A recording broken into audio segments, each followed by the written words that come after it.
만약 어느 날 우리 태양계 전체가 초대질량 블랙홀 쪽으로 가까이 간다면 어떻게 될까요? 지구에서 하늘을 올려다본 사람들은 무시무시한 걸 발견할 것입니다. 태양의 플라즈마가 길게 늘어지고 지구의 대기는 강력한 방사선에 갈기갈기 찢겨나가면서 생명은 더 이상 숨쉴 수 없습니다. 지금부터 지구가 그곳에 가까워진다는 건 어떤 의미인지 직접 확인해 보시죠. 도시를 벗어나 한적한 곳에서 밤하늘을 자세히 보면 흐릿한 띠처럼 펼쳐진 것을 볼 수 있습니다. 우리는 이것을 은하수라고 부르죠. 하지만 사실 이 은하수의 정체는 우리 태양계가 속한 우리 은하의 일부일 뿐입니다. 우리가 그 안에 있어서 은하 전체의 형태를 볼 수 없는 것이죠. 우리 은하의 지름은 약 10만 광년, 두께는 1000광년 내외.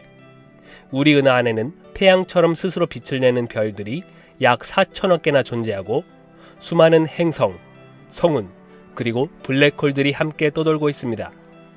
그리고 은하 중심에는 궁수자리 A스타라는 이름을 가진 초대질량 블랙홀이 존재합니다. 태양 질량의 400만 배나 되는 무시무시한 블랙홀이죠. 엄청난 중력으로 주변의 별들과 가스, 심지어 빛조차도 끌어당깁니다. 어떤 천체의 중력을 벗어나기 위해 필요한 최소 속도를 탈출 속도라고 하는데요. 예를 들어 지구의 중력을 벗어나기 위한 탈출 속도는 초속 11.2km입니다. 지구상에서 로켓이 우주로 나가려면 약 초속 11.2km 이상의 속도로 날아야 하는 것이죠. 그런데 블랙홀에서는 빛보다 빠르게 움직여야 탈출할 수 있을 정도로 중력이 강합니다. 하지만 빛의 속도는 우주의 한계 속도라서 빛보다 빠르게 움직이는 것은 불가능하죠. 결국 블랙홀에 한 번 들어가면 절대 나올 수 없는 것입니다. 빛도 빠져나갈 수 없기 때문에 블랙홀은 완전히 검게 보이고 그래서 블랙홀이라고 불립니다. 이 초대질량 블랙홀과 함께 은하 중심 지역에는 엄청난 밀도로 별들이 밀집해 있습니다. 우리 태양계 근처보다 이곳 은하 중심의 별들 밀도가 수천 배는 더 높습니다. 그래서 별들 사이의 충돌도 종종 일어나고 별이 수명을 다해 폭발하는 초신성 폭발 현상이 반복되는 곳입니다. 우리 은하에서 가장 혼잡한 전쟁터와도 같은 곳인데요. 우리 태양계가 만약 이런 곳에 존재했다면 어땠을까요?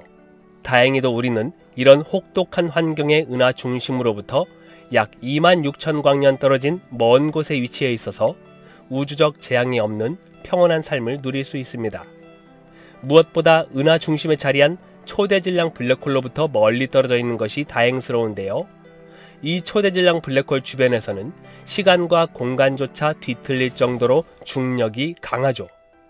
가까이 다가가는 순간 빛조차 빠져나올 수 없고 모든 물질은 찢기고 끌려 들어가 버립니다. 절대 탈출할 수 없는 죽음의 구덩이입니다. 그런데 믿을 수 없게도 우리 은하 중심에는 이렇게 무시무시한 초대질량 블랙홀 바로 곁에서 살아남아 있는 별들이 있습니다. 은하 중심의 초대질량 블랙홀 주변에서 특이한 별들이 초고속으로 회전하고 있는데요. 이 별들은 모두 극도로 타원형인 궤도를 따라 블랙홀 주변을 공전하고 있습니다. 그중 가장 유명한 별은 S2입니다. S2는 태양보다 약 15배 더 무겁고 푸르게 빛나는 젊은 별입니다. 이 별은 약 16년마다 초대질량 블랙홀을 한 바퀴 도는 궤도를 갖고 있습니다. 2002년에 S2가 블랙홀에 가장 가까이 접근했는데요.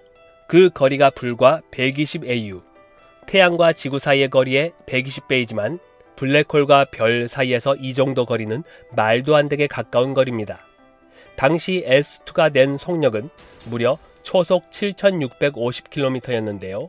이것은 광속의 약 2.5%에 달하는 엄청나게 빠른 속력이었죠. 그런데 여기서 끝이 아닙니다. 2020년 독일 막스 플랑크 연구소는 S2보다도 훨씬 더 극단적인 별들을 발표합니다. 바로 S4711, S4714, S4716 같은 별들입니다. 그중 가장 유명한 S4714는 블랙홀로부터 떨어진 거리가 불과 12.6AU, 그러니까 태양에서 토성 정도 거리까지 가까이 접근합니다. 이 별의 순간 속력은 초속 24,000km, 광속의 약 8% 속력으로 질주하면서 블랙홀의 중력장을 스쳐 지나가죠. 이 별들은 초대질량 블랙홀에 극단적으로 가까운 아슬아슬한 궤도에서 오랫동안 살아남고 있었습니다. 조금만 실수해도 빨려 들어가 소멸해버릴 수 있는 칼날 위를 달리는 듯한 환경에서 살아남고 있는 것이죠. 그리고 블랙홀 주변은 가스와 먼지들이 강한 중력에 의해 회전하면서 수천만 도의 온도까지 달아오른 강착 원반을 형성하는데요. 이 때문에 X선, 감마선, 고에너지 입자들이 쏟아져 나오는 위험한 지역이죠. 이런 방사선 속에서 별이 살아남아 있다는 것 자체가 기적에 가깝습니다. 이렇게 은하 중심 지역은 초대질량 블랙홀의 존재만으로도 너무나 혹독한 곳인데, 게다가 은하 중심 지역에는 우리 태양계 근처보다 수천 배 더 빽빽하게 별들이 밀집해 있습니다. 별과 별 사이 거리도 훨씬 짧아서 별끼리 중력 간섭도 자주 일어나고, 운이 나쁘면 실제 충돌까지 벌어질 수 있는 위험한 곳이죠. 그렇다면 상상해 봅시다. 만약 우리 태양계가 이런 지옥 같은 은하 중심에 있었다면 어떤 일이 벌어졌을까요? 지금 우리 태양계는 은하의 조용한 외곽 지역에 자리 잡고 있습니다. 그 덕분에 우리는 초신성 폭발도, 블랙홀도, 감마선 폭풍도 피해가며 생명을 유지할 수 있죠. 하지만 만약에 태양계가 은하 중심으로 옮겨지게 된다면 어떤 일이 벌어질까요? 태양계가 은하 중심에 위치하게 된다면 일단 지구에서 본 하늘의 모습도 바뀌겠죠. 현재 지구의 밤하늘에 보이는 별들은 대부분이 먼 거리에 있는 별들입니다. 하지만 지구가 은하 중심에 가게 된다면 하늘은 완전히 달라집니다.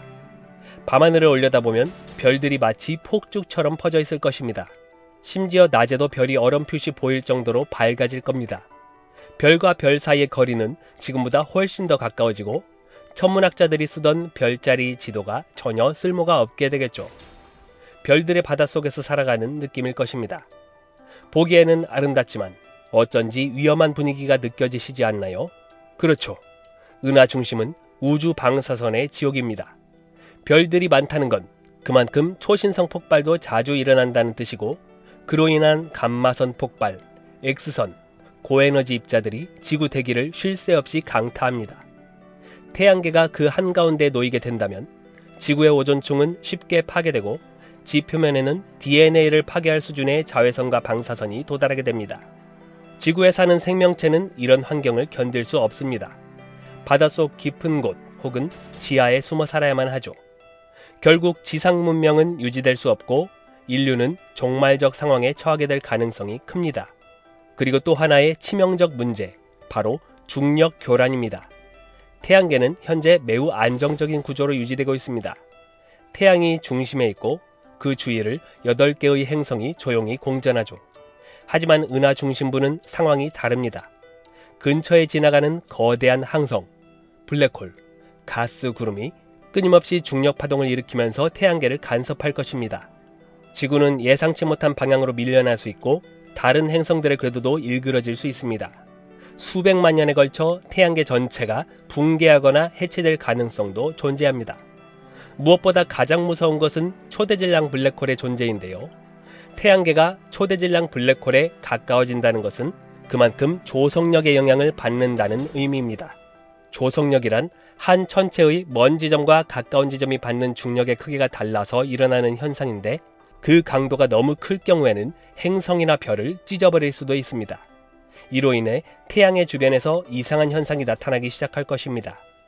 태양의 플라즈마가 블랙홀 방향으로 길게 늘어지고, 최악의 경우 태양 자체가 블랙홀에 흡수될 가능성도 배제할 수 없습니다. 물론 태양계가 은하 중심에서 어느 정도 떨어진 거리, 예컨대 1000광년에서 2000광년 근처에 위치해 있다면 아슬아슬하게 생존 가능한 지점이 존재할 수도 있겠죠. 만약 태양계가 은하 중심에서 약간 벗어나 극적으로 살아남을 수 있는 위치에 자리 잡는다면 지구에서 본 하늘은 어떨지 좀 더 구체적으로 상상해 볼까요? 우리는 때때로 별이 가득한 밤하늘을 바라보며 감탄하곤 합니다. 하지만 현실적으로 솔직히 말해봅시다. 요즘 도시 하늘에서 보이는 별의 수는 많아야 20개, 30개 정도 아닐까요? 그런데 만약 우리가 은하 중심에서 살게 된다면 하늘은 그야말로 완전히 다른 세상일 겁니다. 은하 중심은 별이 빽빽하게 모여있는 지역입니다. 단위 공간당 별의 수는 지금 우리가 있는 태양계 근처보다 수천 배 많습니다. 지구에서 가장 어두운 오지에서 볼 수 있는 별의 밀도도 은하 중심에 비하면 그냥 촛불 하나 정도일 뿐이죠. 밤하늘은 별로 가득 차 있어 어둠이 사라질 것입니다. 하늘을 올려다보면 그 어느 방향을 보든 무수히 많은 별들이 퍼져 있고 심지어 낮에도 어렴풋한 별빛이 보일 정도로 밝을 것입니다. 밤이 되어도 어둡지 않고 별빛이 마치 은은한 가로등처럼 하늘을 밝히게 되겠죠. 그리고 지금 우리 지구에서는 북두 칠성, 오리온 자리, 카시오페이아 같은 고유의 별자리들을 볼 수 있지만 은하 중심에 살게 된다면 그런 별자리는 존재할 수 없습니다.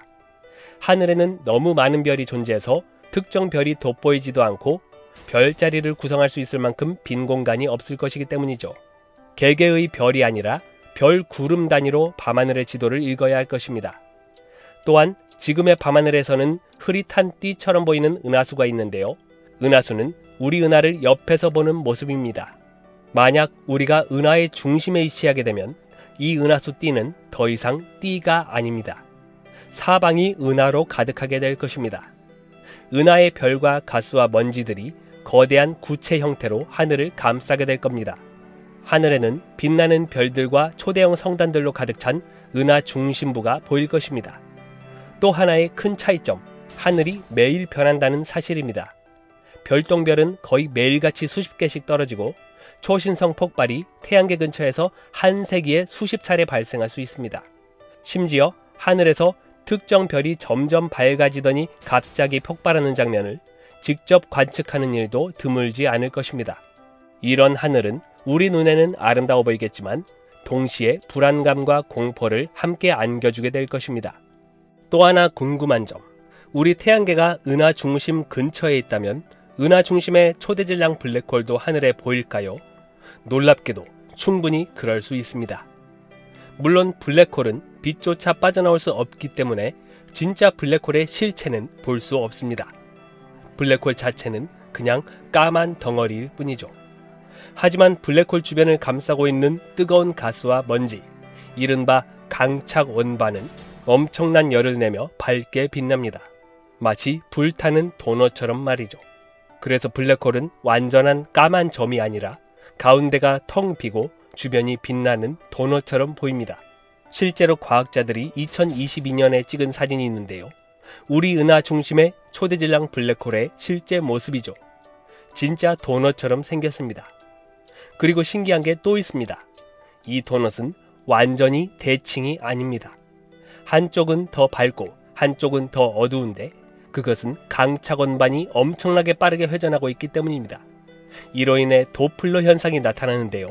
이 강착 원반은 회전하고 있기 때문에 일부는 우리 쪽으로 다가오고 반대편은 멀어지고 있죠. 다가오는 쪽의 밝기가 더 강하게 보이고 멀어지는 쪽은 더 어둡게 보이게 됩니다. 그리고 이 초대질량 블랙홀 주변에는 S2, S4714 같은 별들이 빛의 속도의 2%에서 8%에 이르는 엄청난 속력으로 질주하고 있습니다. 때로는 그 별들이 블랙홀을 스쳐가며 밝기를 바꾸고 또 가끔은 별의 가스가 블랙홀에 빨려 들어가며 강착 원반의 밝기가 갑자기 증가하는 순간적인 플레어 현상도 나타나는 것을 볼 것입니다. 지금 우리가 누리는 평온한 하늘, 조용한 밤, 그리고 태양의 따뜻함은 우연이 아닙니다. 지극히 드물고 기적 같은 조건 속에 놓인 결과죠. 어쩌면 우리가 여기 있다는 것 자체가 우주의 끝없는 혼돈 속에서 살아남은 하나의 기적일지도 모릅니다. 그렇기에 오늘도 우리는 이 우주 속에서 잠시 주어진 이 시간을 감사하며 살아가야 하지 않을까요?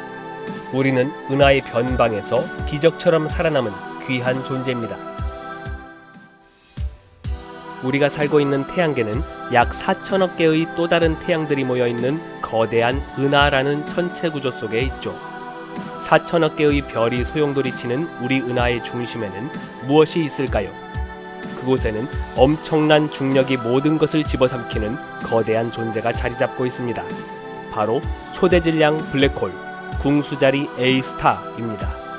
오늘은 우리 은하의 중심에서 벌어지는 이 무시무시한 존재에 대해 알아보려고 합니다. 블랙홀이 무엇일까요? 단어 그대로 검은 구멍일까요? 블랙홀은 보통 엄청나게 큰 별이 마지막 순간을 맞이할 때 만들어집니다. 모든 별은 핵융합 반응을 통해 빛과 열을 방출하는데요. 이 과정에서 발생하는 에너지는 별 내부에서 바깥쪽으로 밀어내는 압력을 형성하고, 반대로 별의 물질을 중심을 향해 끌어당기는 힘인 별의 자체 중력과 균형을 이룹니다. 이로 인해 별이 안정적으로 빛나면서 존재하는 것이죠.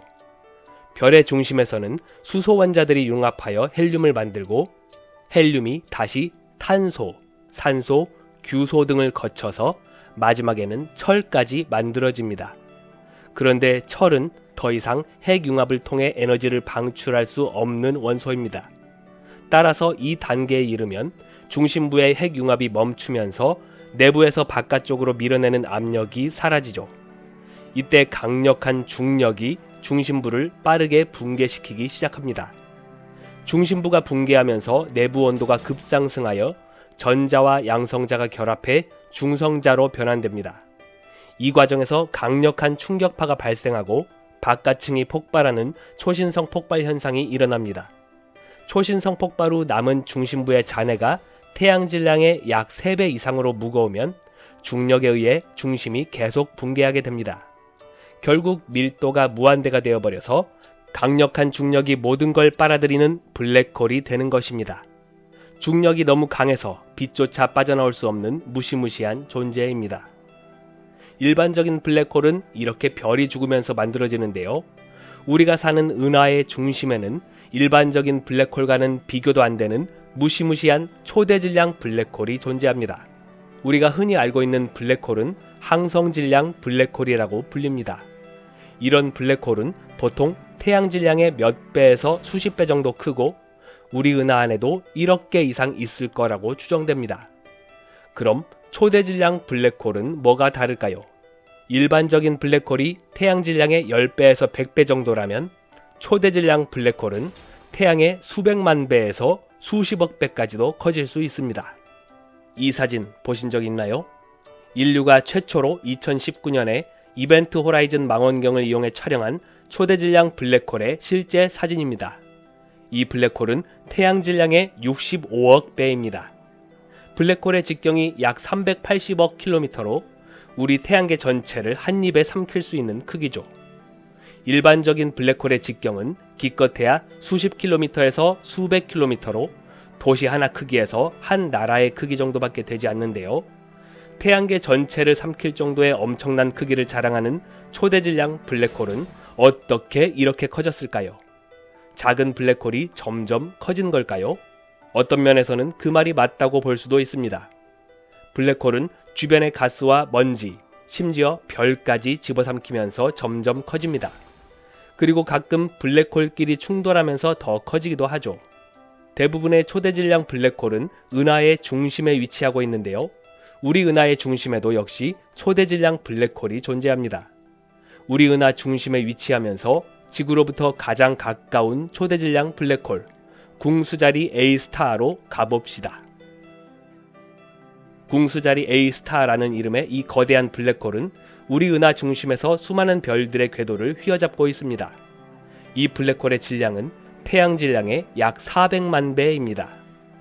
블랙홀의 직경은 약 5200만 킬로미터로 태양 직경의 37배나 되는 거대한 크기죠. 만약 태양의 위치에 이 블랙홀이 온다면 우리 지구에서는 이렇게 공포스럽게 보일 것입니다. 물론 실제로는 이렇게 평온하게 관측할 수 없고 지구 자체가 완전히 분쇄되어 블랙홀에 빨려 들어가 버리겠죠. 블랙홀의 직경을 논할 때는 사건의 지평선을 기준으로 측정하는데요. 사건의 지평선이란 한 번 넘어가면 빛조차 빠져나오지 못하는 경계로 그 어떤 곳도 다시는 돌아올 수 없는 경계선입니다. 즉 사건의 지평선 바깥에서는 블랙홀 내부를 볼 수 없고 이 내부에서는 아무 정보도 밖으로 전달할 수 없는 것이죠. 우리가 사는 지구에서 이 초대질량 블랙홀까지의 거리는 약 26,000광년 정도 됩니다. 사실 이 궁수자리 A 스타 블랙홀을 직접 본 사람은 아무도 없습니다.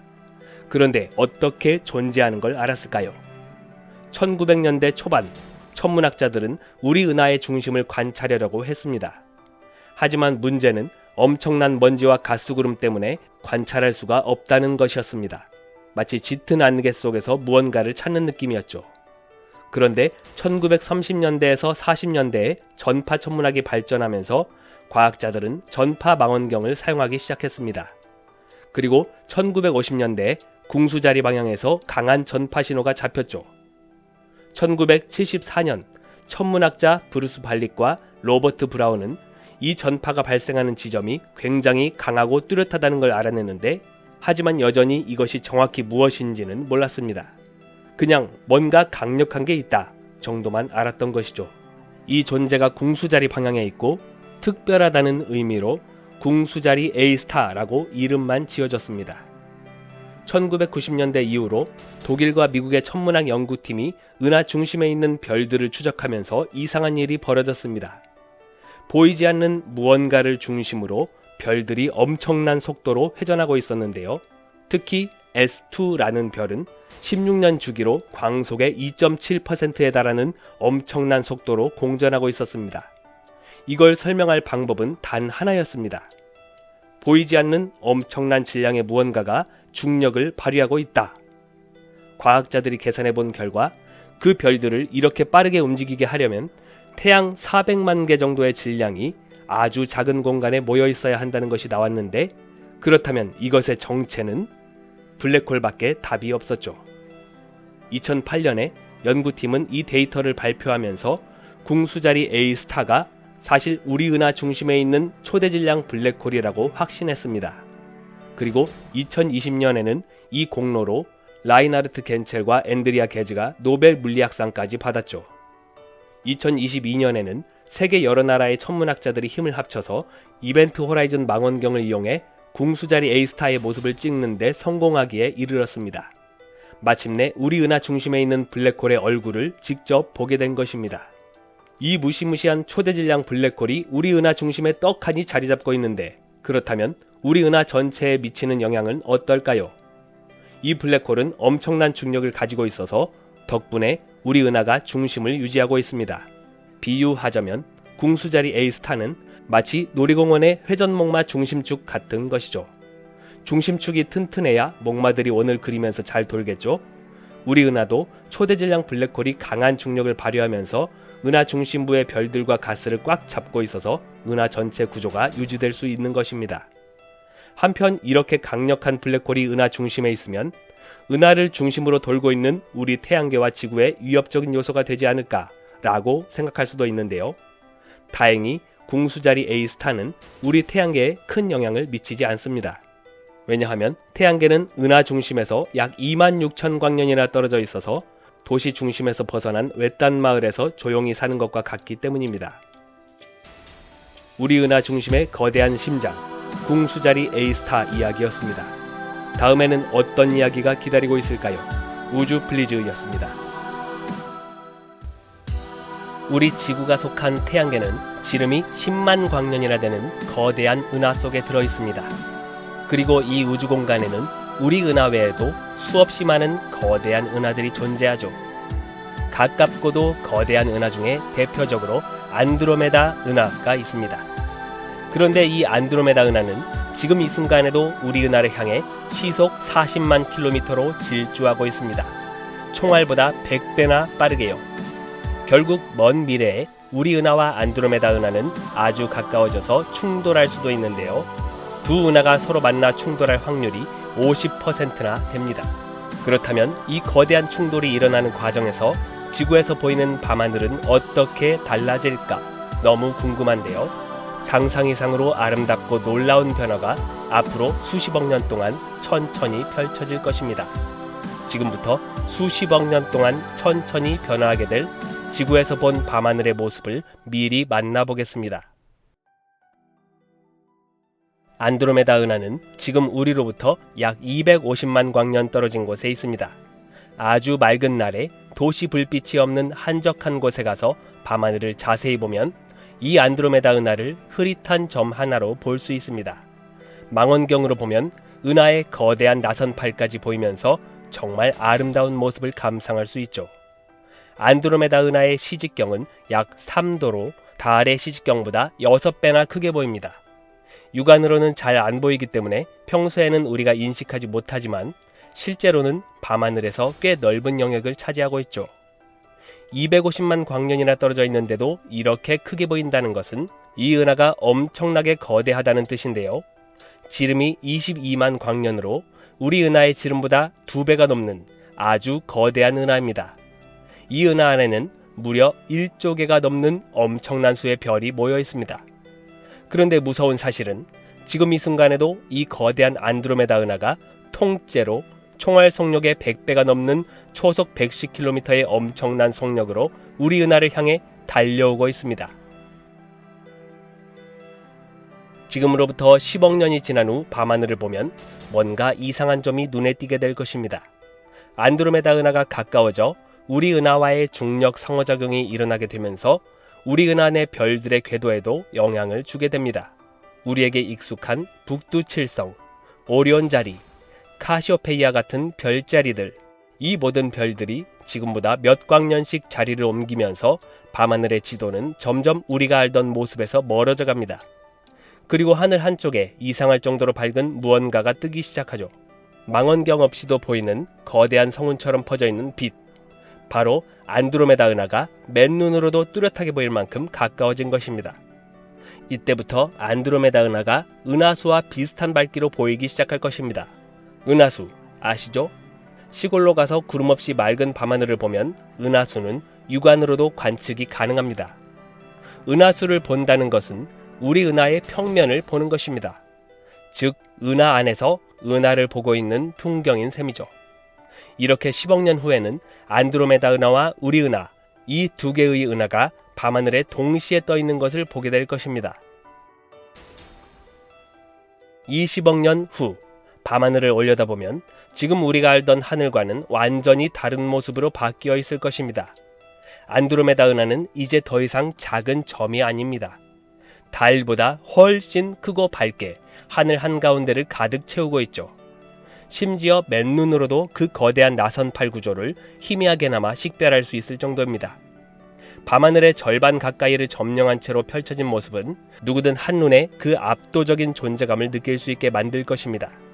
그리고 그 반대편 하늘에는 여전히 우리 은하의 중심부가 떠 있을 것입니다. 하늘은 마치 두 개의 은하가 서로를 바라보며 맞짱을 뜨는 듯한 놀라운 구도를 보여줍니다. 한쪽에는 우리가 속한 은하의 모습, 다른 한쪽에는 점점 다가오는 새로운 은하. 이 시점부터 두 은하의 중력이 본격적으로 서로를 당기기 시작합니다. 38억 년 후 밤하늘은 말 그대로 숨이 멎을 듯한 장관이 펼쳐집니다. 이제 안드로메다 은하는 달보다 수십 배나 큰 크기로 하늘에 펼쳐져 있습니다. 빛나는 나선팔과 밝은 중심부가 육안으로도 뚜렷하게 보이고 밤하늘은 더 이상 어두운 공간이 아닌 거대한 은하 구조물로 가득 찬 빛의 공간이 되어버렸죠. 그리고 드디어 우리 은하와 안드로메다 은하의 중심이 서로의 중력에 이끌려 진짜 충돌을 향해 가까워지기 시작합니다. 은하 바깥쪽에서는 별들과 가스구름이 휘어지며 긴 꼬리처럼 늘어선 구조가 생겨납니다. 이제 우리는 별들이 단순히 반짝이는 모습을 보는 것이 아니라 거대한 움직임 속에서 서로 뒤섞이고 흘러가는 장면을 보게 됩니다. 두 은하가 서로를 감싸면서 수십만 개의 별들이 서로 교차하고 일부는 궤도가 바뀌어 다른 은하로 이동하기도 하죠. 하늘은 점점 더 복잡하고 역동적으로 변합니다. 가까운 별들 사이에서는 강한 중력이 작용하고 일부 별들은 은하 밖으로 튕겨나가 다시는 돌아오지 못하고 우주를 떠돌게 되기도 합니다. 수천억 개의 별들이 뒤섞이고 얽히면서 서서히 새로운 균형을 찾아가는 과정이 시작되는 겁니다. 만약 이때 지구에 누군가 살아있다면 하늘을 올려다보는 것만으로도 우주의 거대한 변화와 역사를 온몸으로 느끼게 될 것입니다. 두 개의 완전히 다른 세계가 만나 새로운 질서와 구조를 만들어가는 그야말로 우주의 대서사시가 펼쳐지는 순간입니다. 드디어 40억 년 후 오랜 시간 이어진 은하 간의 충돌은 정점을 찍고 서로 얽히고 뒤엉켰던 수천억 개의 별들이 서서히 새로운 균형을 찾아갑니다. 파괴처럼 보였던 그 거대한 충돌은 실제로는 재편성이자 재창조의 과정이었죠. 그리고 마침내 하나의 거대한 은하가 탄생합니다. 우리는 이 새로운 은하를 밀코메다라고 부릅니다. 밀키웨이와 안드로메다 두 은하의 이름이 합쳐진 전혀 새로운 세계입니다. 이제 하늘에는 나선형의 은하 구조는 보이지 않습니다. 새로 태어난 은하는 부드러운 타원형으로 변해 있습니다. 부드럽고 둥근 타원형 구조의 별빛 분포가 하늘을 채워서 밤하늘의 모습은 낯설고도 아름답습니다. 별자리 체계는 완전히 무너지고 이제는 전혀 다른 세상이 되어버렸습니다. 그리고 그 하늘 아래 우리 태양계는 여전히 존재하고 있을 것입니다. 하지만 지금보다 은하 중심에서 훨씬 더 멀어진 변두리에서 새롭게 탄생한 은하의 일부로 살아가고 있겠죠. 그 속에서 지구가 여전히 생명을 품은 행성으로 남아있을지는 알 수 없습니다. 태양은 이미 수명을 다해 다른 모습이 되었을 가능성이 크기 때문이죠.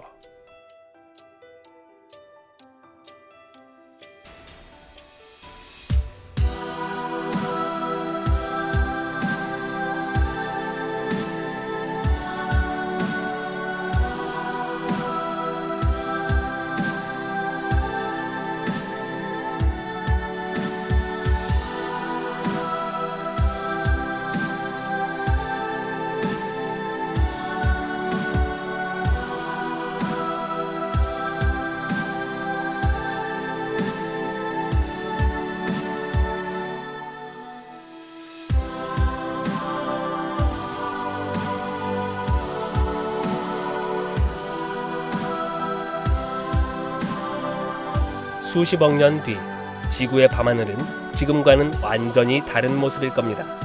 하지만 그때도 이곳에 사람들이 살아있고 인류가 그 미래를 맞이할 수 있을지는 아무도 알 수 없습니다. 기술의 발전도 중요하지만 결국 우리가 서로를 얼마나 존중하고 이 지구를 얼마나 소중히 여기는지에 따라 달려있겠죠. 다음 세대가 이 밤하늘 아래서 여전히 아름다움을 느끼고 질문하고 또 감탄할 수 있도록 우리가 무엇을 남길 수 있을지 생각해보는 것도 참 가치 있는 일인 것 같습니다. 우리 머리 위로 펼쳐진 고요한 밤하늘을 봅니다. 하지만 이 고요함은 영원하지 않습니다. 250만 광년 너머에 있는 거대한 은하 하나가 믿을 수 없는 속도로 우리를 향해 돌진하고 있습니다. 매초 110km씩 총알보다 100배나 빠른 속도로 가까워지고 있죠. 우리가 살고 있는 지구를 품고 있는 이 태양계는 우리 은하 안에 자리 잡고 있습니다. 그리고 우리 은하 근처에는 또 다른 대형 은하가 하나 있습니다. 이름은 안드로메다 은하. 지금 이 순간에도 안드로메다 은하는 엄청난 속도로 우리 쪽으로 다가오고 있습니다. 지금으로부터 약 40억 년 후 우리 은하와 이웃 안드로메다 은하는 충돌할 수도 있습니다. 이 거대한 은하 충돌은 수십억 년 동안의 긴 과정을 거쳐 이루어지죠. 안드로메다 은하는 지금 이 순간에도 초속 110km, 즉 매초 110km를 이동하는 어마어마한 속도로 우리 은하 쪽으로 돌진하고 있습니다. 총알 속도의 100배나 되는 엄청난 속도로 다가오고 있는 것이죠. 하지만 거리는 여전히 아득합니다. 안드로메다 은하까지의 거리는 약 250만 광년, 1초 만에 지구둘레를 7바퀴 반이나 돌 수 있는 빛의 속력으로 날아가도 250만 년이나 걸리는 거리입니다. 그러니 두 은하가 만나기까지 아직은 40억 년 정도 남아 있습니다. 그동안 천문학계에서 당연히 믿어왔던 사실이 있는데요. 언젠가는 이 두 은하가 정면 충돌할 것이다. 그리고 서로를 집어삼키고 거대한 타원 은하로 합쳐질 것이 필연적 미래일 것이라고 믿어왔죠. 그런데 최근 들어 계산이 조금 복잡해졌습니다. 가이아 우주망원경과 허블 우주망원경이 제공한 가장 정밀한 관측 자료를 분석한 최신 연구에 따르면 우리 은하와 안드로메다 은하의 충돌은 100% 확정된 미래가 아닐 수도 있다는 사실이 드러났습니다. 이제 과학자들은 말합니다. 충돌이 일어날 확률은 약 50%. 이 말의 뜻은 반대로 50%의 확률로 두 은하가 스쳐 지나가며 서로를 피할 수도 있다는 것입니다. 어떻게 이런 결과가 나왔을까요? 그 열쇠는 바로 은하들의 속도와 운동 방향입니다. 특히 중요한 것은 안드로메다 은하의 측면 방향 속도. 이 값이 커지면, 즉 안드로메다 은하가 우리 은하 쪽으로 직진하지 않고 살짝 비껴가는 궤도를 그리게 되면 두 은하의 충돌은 일어나지 않습니다. 마치 멀리서 돌진해오는 차가 살짝 방향을 틀어 스쳐 지나가는 것처럼 말이죠. 가이아 망원경과 허블 망원경의 관측 데이터를 바탕으로 분석해보니 안드로메다 은하는 아주 미묘하게 정면으로 달려오지 않고 있다는 사실이 드러났습니다. 이 작은 비틀림이 미래를 완전히 바꿀 수도 있는 것입니다. 게다가 이 연구는 단순히 우리 은하와 안드로메다 은하 둘만을 본 것이 아닙니다. 삼각형자리 은하와 대마젤란 은하 같은 주변의 다른 은하들도 함께 고려했습니다. 이 추가 요소들이 은하들의 궤도에 미치는 영향은 생각보다 컸습니다. 삼각형자리 은하는 두 은하의 충돌 확률을 높이는 쪽으로, 그리고 대마젤란 은하는 오히려 충돌 가능성을 낮추는 쪽으로 작용했습니다. 특히 대마젤란 은하의 경우 그 자체도 엄청난 질량을 가지고 우리 은하 주위를 돌고 있기 때문에 우리 은하의 움직임에 상당한 영향을 미치고 있었습니다. 대마젤란 은하는 우리 은하를 약간 끌어당기는 역할을 하면서 안드로메다 은하와의 충돌 코스를 살짝 비틀어 놓습니다. 결과적으로 최신 연구 결과는 이렇게 결론을 내립니다. 앞으로 100억 년 동안 우리 은하와 안드로메다 은하가 충돌할 확률은 약 50%이다. 그래도 50%라는 가능성이면 꽤 높은 확률로 두 은하가 충돌한다는 것은 사실인데요. 이제 상상해 봅시다. 우리 은하와 안드로메다 은하가 마침내 가까워지고 서로의 중력에 이끌려 천천히 충돌하게 된다면 어떻게 되는 걸까요? 여기서 중요한 질문이 하나 생깁니다. 은하끼리 충돌하면 별과 별이 서로 부딪히는 걸까? 직관적으로는 그렇게 생각하기 쉽습니다. 두 은하 안에는 수천억 개, 수조 개의 별이 빽빽하게 모여 있으니까요. 별 하나하나가 총알처럼 날아와 정면 충돌하는 모습을 상상하게 되죠. 하지만 실제로는 별들끼리 직접 부딪힐 가능성은 극히 낮습니다. 왜냐하면 별들은 생각보다 훨씬 텅 빈 공간에 흩어져 있기 때문입니다. 태양에 가장 가까운 별인 프록시마 센타우리까지의 거리만 해도 약 4.244 광년이나 됩니다. 빛의 속력으로도 4년 3개월이나 달려야 하는 거리죠. 태양이 서울에 있는 축구공이라고 가정한다면 프록시마 센타우리는 호주에 있는 골프공이라 할 정도로 별과 별 사이의 거리는 그 전체의 크기에 비해 너무나 멀리 떨어져 있습니다. 이렇게 거대한 스케일에서는 두 은하가 충돌한다고 해도 별 하나하나가 서로를 직접 때릴 확률은 거의 제로에 가깝습니다. 그러면 은하 충돌은 어떤 식으로 일어날까요? 은하 충돌은 개별 별들끼리의 충돌이 아니라 중력에 의해 은하 전체 구조가 휘어지고 재편성되는 과정입니다. 두 은하가 가까워지면 서로의 중력이 상대 은하를 잡아당깁니다. 이때 일어나는 대표적인 현상이 바로 조성력. 조성력은 상대방 은하를 길게 늘어뜨리고 거대한 꼬리 모양의 별과 가스의 흐름 현상을 만들어냅니다. 이것을 조석꼬리라고 부릅니다. 실제로 허블 망원경이 촬영한 쌍둥이 은하, 마우스 은하 같은 충돌 은하 사진을 보면 두 은하 사이에 마치 다리처럼 별과 가스가 이어진 모습을 볼 수 있는데 바로 이 조석력의 결과입니다. 이 조석꼬리에서는 가스와 먼지가 밀집해 새로운 별들이 태어나기도 합니다. 즉 은하 충돌은 단순한 파괴가 아니라 새로운 탄생을 불러오는 과정이기도 한 것이죠. 또 하나 흥미로운 사실, 은하 충돌은 영화처럼 한 번 부딪히고 끝나는 사건이 아닙니다.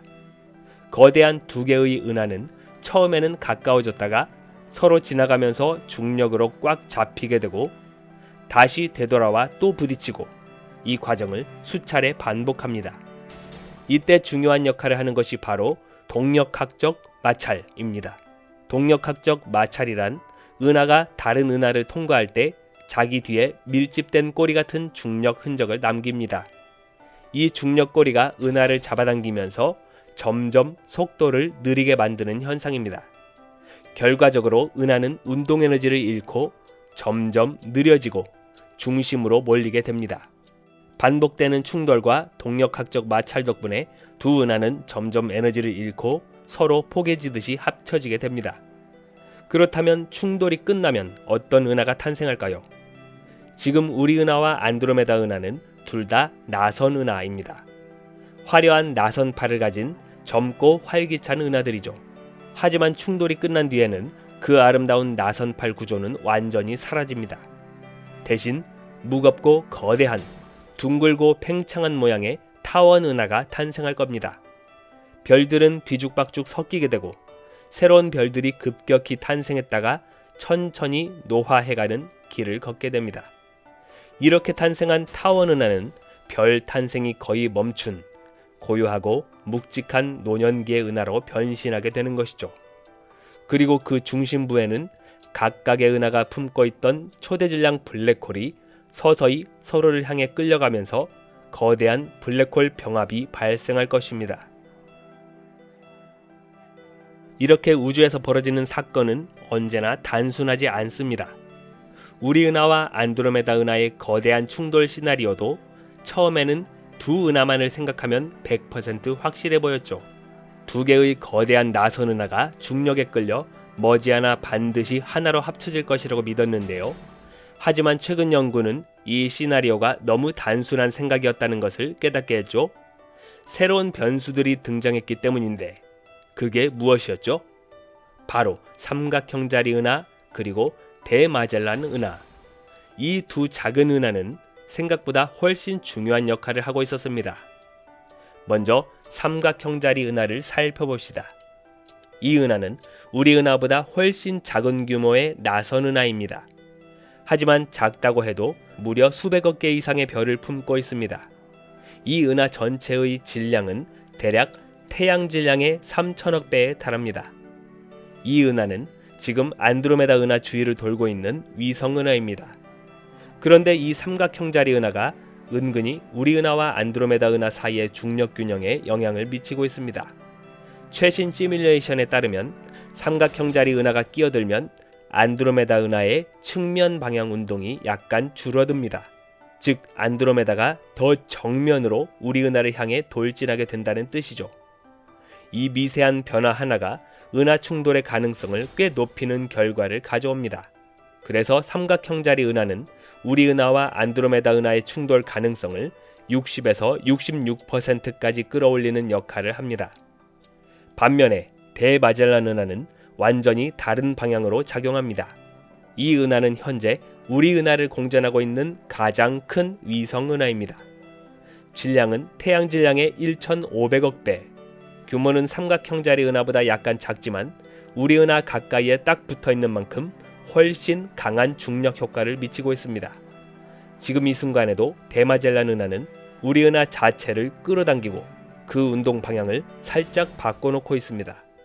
특히 이 은하는 우리 은하를 은하 평면 방향이 아닌 수직 방향으로 살짝 끌어당기는 힘을 가하고 있는데요. 그 결과 우리 은하가 안드로메다 은하를 향해 정면 돌진하는 코스에서 약간 비켜나게 됩니다. 즉 대마젤란 은하가 끼어드는 덕분에 충돌 가능성은 오히려 낮아집니다. 실제 계산에 따르면 대마젤란 은하를 고려하면 우리 은하와 안드로메다 은하의 충돌 확률은 다시 50% 정도로 낮아지는 것으로 나타났습니다. 정리하면 삼각형자리 은하는 충돌을 부추기고 대마젤란 은하는 충돌을 방해하는 셈입니다. 이처럼 우주의 미래는 극도로 복잡하고 작은 변화 하나가 수십억 년 후의 결과를 송두리째 바꿔놓을 수 있습니다. 게다가 각 은하의 정확한 질량, 현재 위치, 속도에는 아직도 꽤 큰 관측 오차가 존재하기 때문에 이 불확실성은 더욱 커질 수밖에 없죠. 이 모든 걸 고려한 최종 결론은 단 하나. 우리 은하와 안드로메다 은하의 미래는 아직 미정이다. 충돌할 수도 있고 스쳐 지나갈 수도 있고 그 모든 것은 지금 이 순간 보이지 않는 은하들의 힘겨루기에 달려 있습니다. 이제 은하 충돌이라는 우주의 거대한 사건 속에서 우리 자신을 들여다봅시다. 바로 이 작은 태양계 그리고 지구. 과연 이 은하 충돌이라는 엄청난 우주적 격변 속에서 우리 지구는 어떤 운명을 맞이하게 될까요? 첫 번째 질문은 이겁니다. 태양계는 은하 충돌로 인해 파괴될까? 결론부터 말하면 그렇지 않습니다. 별과 별 사이 거리는 생각보다 훨씬 넓다고 말씀드렸죠. 우리 태양에서 가장 가까운 별인 프록시마 센타우리와 떨어진 거리가 서울에 놓인 축구공, 호주에 놓인 골프공으로 비유될 정도이니 두 은하가 충돌한다고 해도 별과 별이 직접 부딪힐 확률은 사실상 제로에 수렴합니다. 그래서 태양 자체나 지구가 충돌로 박살나는 일은 거의 없다고 봐야죠. 그렇다면 완전히 무사한 걸까요? 그렇지는 않습니다. 은하 충돌의 핵심은 별과 별의 직접 충돌이 아니라 거대한 중력 변화입니다. 우리 은하 전체가 요동치게 되고 별들이 돌던 궤도는 흐트러지기 시작합니다. 태양계도 이 영향권에서 벗어날 수 없습니다. 특히 은하 충돌 순간에 태양이 은하의 중심을 기준으로 돌던 안정적인 궤도는 심하게 흔들리게 됩니다. 이 과정에서 태양계는 은하 외곽으로 밀려나거나 심지어 은하를 벗어나 우주공간으로 튕겨져 나갈 가능성도 있습니다. 이렇게 된다면 태양계는 더 이상 은하의 일원이 아니라 끝없이 어두운 우주 속을 떠도는 외로운 별무리가 됩니다. 밤하늘에 펼쳐지던 은하수의 모습은 사라지고 우리는 끝없는 암흑과 드문드문 보이는 별빛 속에서 조용히 고립된 삶을 살아가게 될지도 모릅니다. 또 하나 흥미로운 가능성은 은하 충돌 과정에서 태양계가 다른 별들과 가까워질 수 있다는 점입니다. 물리적 충돌은 거의 일어나지 않지만 서로 가까이 스쳐 지나가는 일은 충분히 가능합니다. 만약 어떤 거대한 별이 태양계 가까이 지나친다면 그 중력에 의해 태양계 행성들의 궤도가 미세하게 변할 수도 있습니다. 최악의 경우 지구가 태양계에서 벗어나거나 다른 행성들과 궤도 충돌을 일으킬 수도 있죠. 물론 이런 가능성은 여전히 매우 낮지만 은하 충돌이라는 거대한 사건 속에서는 평소에는 무시할 수 있었던 작은 위험들마저 무대 위로 등장하게 됩니다.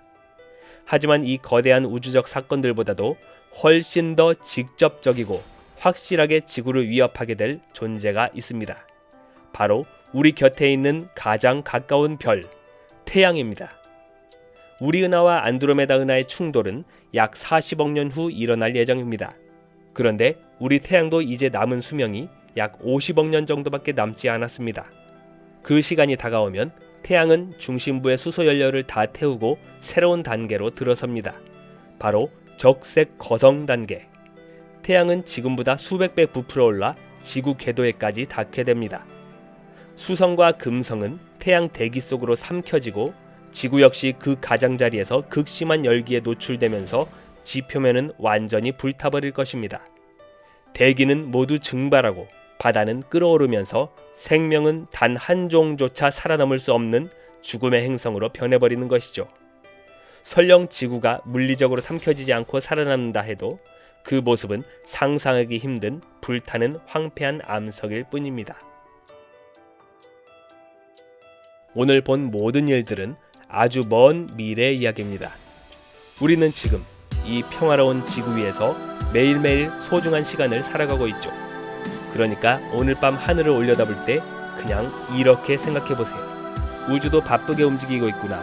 그러니까 나도 오늘 하루 기분 좋게 살아야지. 고요한 우주 속에서 빛나는 여러분의 하루를 응원합니다. 우주는 끊임없이 변화합니다. 그 중에서도 가장 극적인 변화 중 하나는 두 은하의 충돌입니다. 수억에서 수천억 개의 별을 가진 은하들이 중력에 이끌려 서로를 향해 다가갑니다. 거대한 은하 두 개가 서로 부딪힌다면 어떤 일이 벌어질까요? 수억 개의 별이 얽히고 가스가 휘몰아치고 새로운 별들이 태어나는 엄청난 변화의 순간을 맞이하게 됩니다. 이 충돌은 몇 억 년에 걸쳐 진행되지만 그 찰나의 순간을 우리는 한 장의 이미지로 볼 수 있죠. 허블 우주망원경. 현재 지구상공 510억 km에서 떠다니면서 30년 넘게 활동해온 이 망원경은 은하 충돌의 장면을 선명한 해상도로 촬영해왔습니다. 오늘 영상에서는 허블 망원경이 직접 촬영한 은하 충돌의 실제 모습을 살펴보면서 그 속에 담긴 과학적 의미를 이야기해보겠습니다. 은하라는 것은 수천억 개의 별, 가스, 먼지 등의 물질들이 중력으로 묶여 하나의 구조를 이루는 거대한 집합체입니다. 우리가 살고 있는 태양계도 지름이 10만 광년이나 되는 우리 은하라는 거대한 집합체 속에 있는데요. 그럼 우리는 어디에 살고 있을까요? 우리 태양계는 은하의 중심에서 약 2만 6천 광년쯤 떨어진 변두리에 자리 잡고 있습니다. 우리 은하 외에도 우주에는 이런 은하들이 셀 수도 없이 많은데 현재까지 계산된 은하의 개수만 해도 약 2조 개가 넘을 것으로 추정됩니다. 그리고 우주에 떠다니는 이런 은하들은 생각보다 가만히 있지 않습니다. 은하들도 중력에 이끌려 서로 끌어당기고 결국엔 충돌하기도 합니다. 충돌이라고 해서 영화 속 소행성 충돌처럼 박살나는 장면을 생각하셨다면 그것은 오해입니다. 두 은하가 충돌하는 속도는 보통 시속 수십만 킬로미터에 달하지만 은하 안의 별들 사이 거리는 너무너무 멀기 때문에 실제로 별과 별이 충돌하는 경우는 거의 없습니다. 은하들은 서로를 스쳐 지나가거나 휘감고 섞이고 다시 하나의 은하가 되어가는 과정을 거칩니다. 대표적인 은하 충돌 사례가 궁금하시죠? 바로 안드로메다 은하와 우리 은하의 충돌입니다. 안드로메다 은하는 현재 초속 110km의 속도로 우리 은하에 접근 중입니다. 최신 연구 결과에 의하면 우리 은하와 안드로메다 은하가 충돌할 확률은 약 50%로 꽤 높은 가능성을 보입니다. 그래봤자 40억 년 후의 일이니까 걱정은 안 하셔도 됩니다. 우주에는 이미 충돌 중인 은하들도 있는데요. 허블 우주망원경이 관측한 은하 충돌의 장면들을 보겠습니다. 두 은하가 서로를 향해 끌려가는 모습입니다. 하단의 큰 은하는 NGC 169, 상단의 작은 은하는 IC 1559 은하입니다. 둘 다 보통 은하는 아닙니다. 두 은하 모두 중심에 엄청난 에너지를 품고 있는 활동 은하 핵을 가지고 있습니다. 활동 은하 핵이란 은하 중심에 존재하는 초대질량 블랙홀이 주변 물질을 삼키며 엄청난 에너지를 뿜어내는 현상입니다. 이런 은하들은 중심이 비정상적으로 밝은 모습을 보이죠. 두 은하의 중심 간 거리는 약 13만에서 14만 광년 정도로 추정됩니다. 참고로 이 거리는 우리 은하의 지름보다 약간 더 긴 거리입니다. 은하 간 거리로 볼 때 이 정도 거리는 거의 붙어 있다고 할 수 있는 수준입니다. 그래서 두 은하 사이에는 격렬한 상호작용이 일어나는데요. 두 은하의 중력이 서로를 잡아당기면서 별, 가스, 심지어 태양계 같은 시스템까지 하나의 은하에서 다른 은하로 빼앗아가는 현상이 벌어집니다. 그 결과는 보이시죠? 이 사진처럼 두 은하 사이에 가느다란 물질의 실타래가 생깁니다. 이건 상상이나 시뮬레이션이 아닙니다. 실제 허블 우주망원경으로 포착한 은하가 상호작용하는 생생한 모습이죠. 그렇다면 앞으로 이 두 은하는 어떻게 될까요? 서로를 향한 끌림은 멈추지 않습니다. 조금씩 가까워지면서 수억 년에 걸쳐 결국 하나의 은하로 융합될 가능성이 높죠. 그 과정에서 수많은 별이 새로 태어날 것입니다. 두 은하가 상호작용하거나 충돌할 때 별이 많이 태어나는 이유는 은하 내부의 가스가 강하게 압축되기 때문입니다. 두 은하가 가까이 다가가면 가스가 압축되는데 이 압축된 가스 구름은 밀도가 높아지면서 뜨거워지고 중심 온도가 충분히 높아지면 핵융합을 시작하면서 우리 태양과 같은 별이 탄생합니다. 두 은하에 엄청난 양의 가스가 부딪히면 짧은 시간에 많은 별이 생기게 되죠. 이런 과정을 통해 수십만에서 수백만 개의 별이 한꺼번에 생겨나기도 합니다. 그래서 은하 충돌 사진을 보면 파랗고 밝은 신생별들이 많은 모습을 자주 볼 수 있습니다. 두 은하의 충돌 과정에서 양쪽 은하의 중심에 존재하는 초대질량 블랙홀도 결국 하나로 합쳐져 더 거대한 블랙홀이 될 것입니다. 약 40억 년 후에는 우리 은하 역시 안드로메다 은하와 충돌하게 될 수도 있는데 어쩌면 우리 은하의 미래 모습을 미리 보여주는 거울일지도 모르겠네요. 커다란 나선 은하 NGC 5996 그리고 그 아래 왼쪽 구석에 위치한 작은 동반 은하 NGC 5994입니다. 은하의 중심부 간 거리는 약 6만 7천 광년으로 아주 가깝습니다. 우리 은하와 안드로메다 은하 사이의 거리가 250만 광년입니다.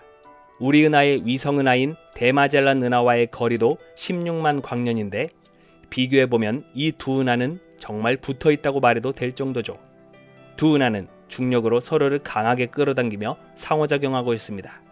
그 결과 큰 나선 은하인 NGC 5996의 나선팔이 비정상적으로 휘어지고 마치 뒤틀린 소용돌이처럼 변형되고 있죠. 그리고 사진 오른쪽 위를 보면 길고 희미한 빛의 띠가 하나 보입니다. 이것은 별과 가스가 흘러나오며 만들어진 조수꼬리입니다. 은하 간 충돌이나 근접 상호작용 때 자주 나타나는 현상으로 중력이 은하 내부의 물질을 잡아당겨 밖으로 끌어내는 구조인 것입니다. 조수꼬리가 아주 길고 희미하게 휘어져 있는데 이것은 은하 간 상호작용이 이제 막 본격적으로 시작되었음을 알려주는 신호이기도 하죠. 이 두 은하도 먼 미래에는 결국 하나의 은하로 융합하게 될 것입니다. 그 과정에서 수많은 새로운 별들이 탄생하고 기존의 가스와 먼지는 재배치되면서 두 은하가 하나의 새로운 구조로 다시 태어나게 될 것입니다. 타원 은하 NGC 3561B와 나선 은하 NGC 3561A가 충돌하면서 만들어낸 독특한 모습입니다. 가장 눈에 띄는 특징은 36만 2천 광년에 달하는 믿기 어려울 정도로 긴 조수 꼬리입니다. 이 꼬리는 은하들의 중력작용으로 끌려나온 가스와 별들로 채워져 있죠. 조수 꼬리의 끝에 푸르게 빛나는 독특한 구조가 보입니다. 이것은 암바르치미안 매듭이라 불리는데요. 은하 충돌로 튕겨져 나온 물질들이 모여 새로운 은하처럼 별을 만들고 있는 곳이죠. 즉 다른 은하에서 떨어져 나온 파편들이 모여 새로 만들어진 은하로 조수외소 은하로 분류합니다. 천문학에서 조수라는 단어는 중력에 의해 늘어나거나 찢겨지는 현상을 뜻합니다. 두 은하 사이의 공간을 자세히 보면 희미한 가스와 먼지의 가닥들도 보입니다. 서로 강하게 상호작용 중인 두 은하입니다. 그중 하나는 왜곡된 나선 은하, 그리고 다른 하나는 이미 나선 구조를 잃어버린 듯한 형체입니다. 이 혼돈의 와중에 밝고 푸른 별들이 막 태어나고 있지만 이런 별들의 수명은 오래 가지 않습니다. 뜨겁고 질량이 큰 별일수록 금방 타버리기 때문이죠. 먼 미래에 결국 두 은하가 합쳐진 후에는 질서정연한 나선팔의 형태는 사라지고 가스는 대부분 소진되어 더 이상 별을 만들지 못하게 됩니다. 남은 것은 늙은 별들이 어지럽게 도는 가스가 별로 없는 타원 은하로 정착하게 되죠. 우리는 밤하늘의 별을 바라보며 그저 조용한 우주를 상상하곤 합니다. 하지만 실제 우주는 거대한 에너지와 함께 끊임없는 변화가 일어나는 전쟁터와도 같습니다. 수천억 개의 별들이 얽히고 은하가 은하를 삼키고 새로운 별과 새로운 세계가 태어난 곳이 이 우주입니다. 그 장엄한 장면을 이렇게 현대 과학 기술 덕분에 한 장 한 장의 이미지로 볼 수 있다는 것이 놀랍죠? 지금 이 순간에도 어딘가에선 두 은하가 서로를 향해 다가가고 있겠죠. 지구와의 충돌 가능성이 있는 소행성, 듣기만 해도 가슴이 철렁하죠? 최근 나사의 제임스 웹 우주 망원경이 2024 YR4라는 이름의 소행성을 정밀하게 관측했습니다. 이 소행성은 2024년 12월 말에 미국 애리조나주에 있는 레몬산 천문대에서 처음 포착되었습니다. 중요한 건 이 소행성이 지구에서 불과 수백만 킬로미터 떨어진 곳을 지나간 지구 근접 소행성이라는 점인데요. 사이즈도 만만치 않습니다. 약 60m인데 15층 건물 높이에 달합니다. 이 소행성은 지금까지 제임스 웹 망원경이 관측한 물체 중 가장 작습니다. 원래 제임스 웹 망원경은 주로 적외선으로 먼 우주와 어두운 천체를 고해상도로 보기 위해 설계되었습니다. 그래서 외계 행성, 먼 은하, 별의 탄생 같은 관측에 더 적합하죠. 크기가 작고 빠르게 움직이는 소행성이나 해성 같은 천체는 제임스 웹처럼 정밀한 장비로는 이런 움직임을 따라가며 촬영하기가 쉽지 않습니다. 흔들리거나 흐릿하게 나올 수 있거든요. 보통 소행성을 관측할 때는 지상 망원경이나 허블 우주 망원경으로 보는데요. 그럼에도 불구하고 제임스 웹 우주 망원경이 이 2024 YR4 소행성을 타겟으로 삼은 것은 2032년에 지구에 충돌할 가능성이 제기되었기 때문입니다. 물론 현재로선 충돌 확률은 거의 0%에 가깝습니다. 하지만 과학자들은 만약을 대비해서 그 특성을 분석해야 했죠. 제임스 웹은 두 가지의 파장으로 이 소행성을 관측했는데요. 첫 번째는 근적외선. 이것은 소행성 표면에 반사된 태양빛을 측정합니다. 두 번째는 중적외선. 이것은 소행성 자체가 내뿜는 열을 직접 감지하죠. 이 두 데이터를 합치면 단순히 크기뿐 아니라 표면 구성, 표면 반사율, 열적 특성까지 정확히 파악할 수 있습니다. 쉽게 말해 그냥 돌덩이로 보이던 소행성이 어떤 표면을 가지고 있고 얼마나 빠르게 식고 뜨거워지는지까지도 알 수 있는 것이죠. 소행성은 태양빛을 받으면 표면이 따뜻해지는데 이 열을 적외선 형태로 우주로 방출합니다. 일부 소행성은 태양 가까이 지나갈 때 온도가 수백 도까지 올라가기도 하죠. 소행성의 열 방출 현상은 야르콥스키 효과라는 궤도 변화를 일으키기도 합니다. 소행성이 한쪽으로 더 많은 열을 방출하면 그 반작용으로 궤도에 살짝 변화가 생깁니다. 이것이 몇 년, 몇백 년 지나면 실제로 위치가 많이 달라질 수 있어서 과학자들이 중요하게 보는 포인트죠. 이 소행성은 매우 빠르게 회전하고 표면에 미세한 모래가 거의 없는 상태일 것으로 추정됩니다. 다시 말해 큰 바위덩이들이 표면을 덮고 있는 아주 거친 천체일 수 있다는 것이죠. 이런 물질적 특성을 아는 것도 중요한데 소행성의 표면 특성에 따라 소행성이 얼마나 빨리 뜨거워지고 얼마나 빨리 식는지가 결정되기 때문입니다. 이런 물질적 특성은 소행성의 궤도 변화뿐만 아니라 소행성 자체의 밀도와 강도와도 연관되어 있습니다. 만약 소행성이 지구에 충돌 시 충돌 에너지 분산에도 영향을 미치는 요소인 것이죠. 2024 YR4 소행성이 지금은 위험하지 않지만 이 크기의 천체가 만약 충돌한다면 어떨까요? 시베리아 상공에서 폭발했던 퉁구스카 사건을 생각할 수 있습니다. 당시 폭발한 소행성의 추정 크기는 50에서 60m였고 약 2000제곱킬로미터의 숲을 초토화시켰죠. 따라서 이런 소행성을 연구하는 건 단순한 호기심이 아니라 지구 방어에 중요한 목적이 있는 것입니다. 우리 태양계는 우리 은하라는 거대한 별 집합체 안에 속해 있는데요. 우리 은하 안에 존재하는 별의 개수는 우리 태양을 비롯해서 4천억 개가 넘습니다. 그리고 지금 보고 있는 것은 우리 은하의 중심 지역을 관측한 것입니다. 사실 우리 은하의 중심을 보는 것은 일반적인 관측 방법으로는 힘듭니다. 태양계는 은하 중심으로부터 약 26,000광년 떨어져 있는데요.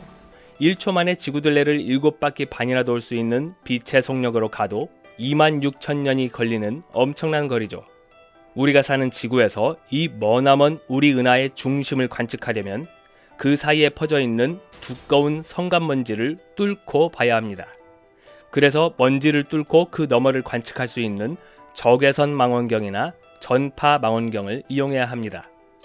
지금 보시는 이 사진은 전파를 관측하는 미어캣 망원경과 적외선을 관측하는 제임스 웹 우주 망원경의 촬영본입니다.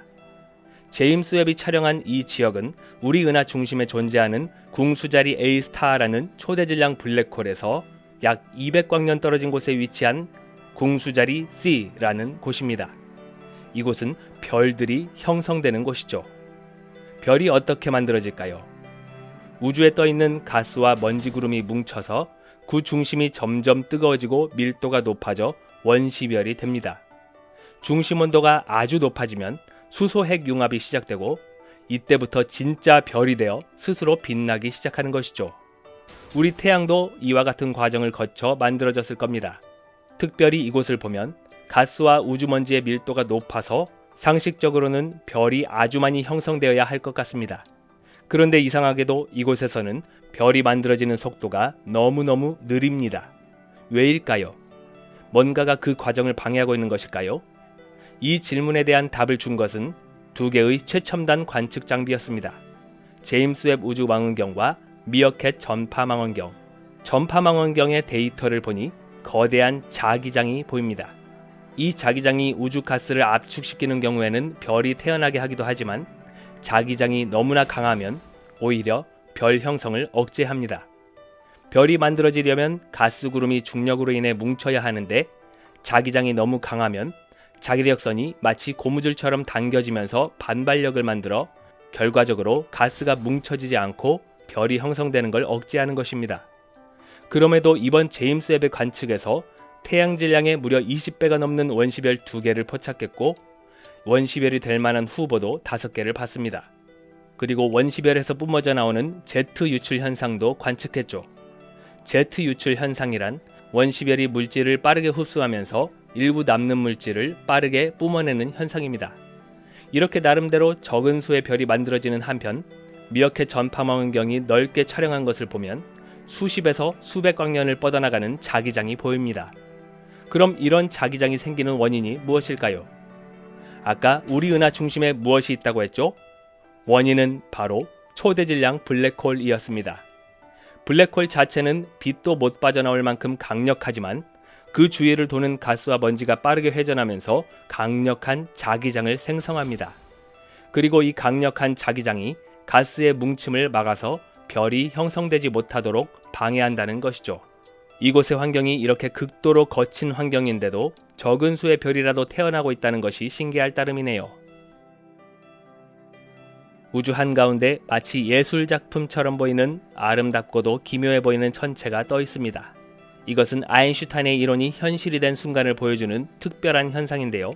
눈동자처럼도 보이는 이것의 정체는 무엇일까요?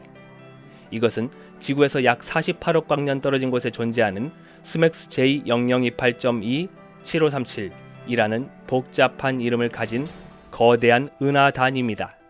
은하단이란 수백 개에서 수천 개의 은하들이 중력에 의해 모여있는 거대한 구조입니다. 대개 은하 하나에도 수천억 개의 별이 들어있는데 그런 은하가 수백 개에서 수천 개씩 모여있는 구조가 은하단이죠. 이렇게 별, 행성, 가스, 먼지 등이 엄청나게 많이 모이면 질량이 엄청나게 크겠죠. 게다가 은하단 사이 공간에 퍼져 있는 가스도 엄청난 질량을 가지고 있습니다. 그리고 약간 논란의 여지도 있지만 은하단의 질량은 대부분 그 무엇으로도 관측할 수 없는 암흑물질이 차지하고 있습니다. 보통 전체 질량의 80% 이상이 암흑물질이라고 보는데 이것까지 합치면 은하단의 질량은 엄청나게 크고 그 결과로 은하단 전체의 중력도 아주 강합니다. 이렇게 강한 중력을 가진 은하단은 그 뒤에 있는 더 먼 천체들의 빛을 굴절시킵니다. 이것을 중력 렌즈 현상이라고 합니다. 아인슈타인의 일반 상대성 이론에 따르면 질량이 크면 시공간이 휘어진다고 하죠. 그 휘어진 시공간을 지나가는 빛은 마치 곡선처럼 휘어지게 됩니다. 그 결과 우리가 그 빛을 볼 때 원래 위치와 다르게 보이거나 확대되거나 심지어 여러 개로 보이기도 합니다. 이것은 우주 전체 관측 시에 종종 볼 수 있는 현상입니다. 중심에 보이는 이 은하는 스맥스 J0028.27537 은하단에 속한 타원 은하인데요. 타원 은하의 주변을 휘감는 듯한 고리 모양의 빛이 보입니다. 마치 하나의 거대한 이상한 모양의 은하처럼 보이죠. 하지만 놀랍게도 이것은 전혀 다른 두 개의 은하입니다. 상대적으로 가까운 타원 은하가 사진의 중앙에 있고 훨씬 더 멀리 떨어진 다른 은하에서 오는 빛이 타원 은하의 강력한 중력에 의해 휘어지면서 우리 눈에는 고리처럼 보이는 겁니다. 이런 모양을 아인슈타인 링이라고 부릅니다. 고리처럼 보이는 은하는 사실 나선 은하 형태를 가지고 있습니다. 중력 렌즈 현상에 의해 왜곡되어 고리 형태로 보일 뿐 그 구조는 여전히 선명합니다. 밝은 하늘색으로 빛나는 나선 발, 가스 구조, 그리고 별들이 밀집해 있는 성단까지 보일 정도죠. 세상이 너무 복잡하고 벅찰 때 우주를 바라보는 건 마음에 여백을 주는 일이죠.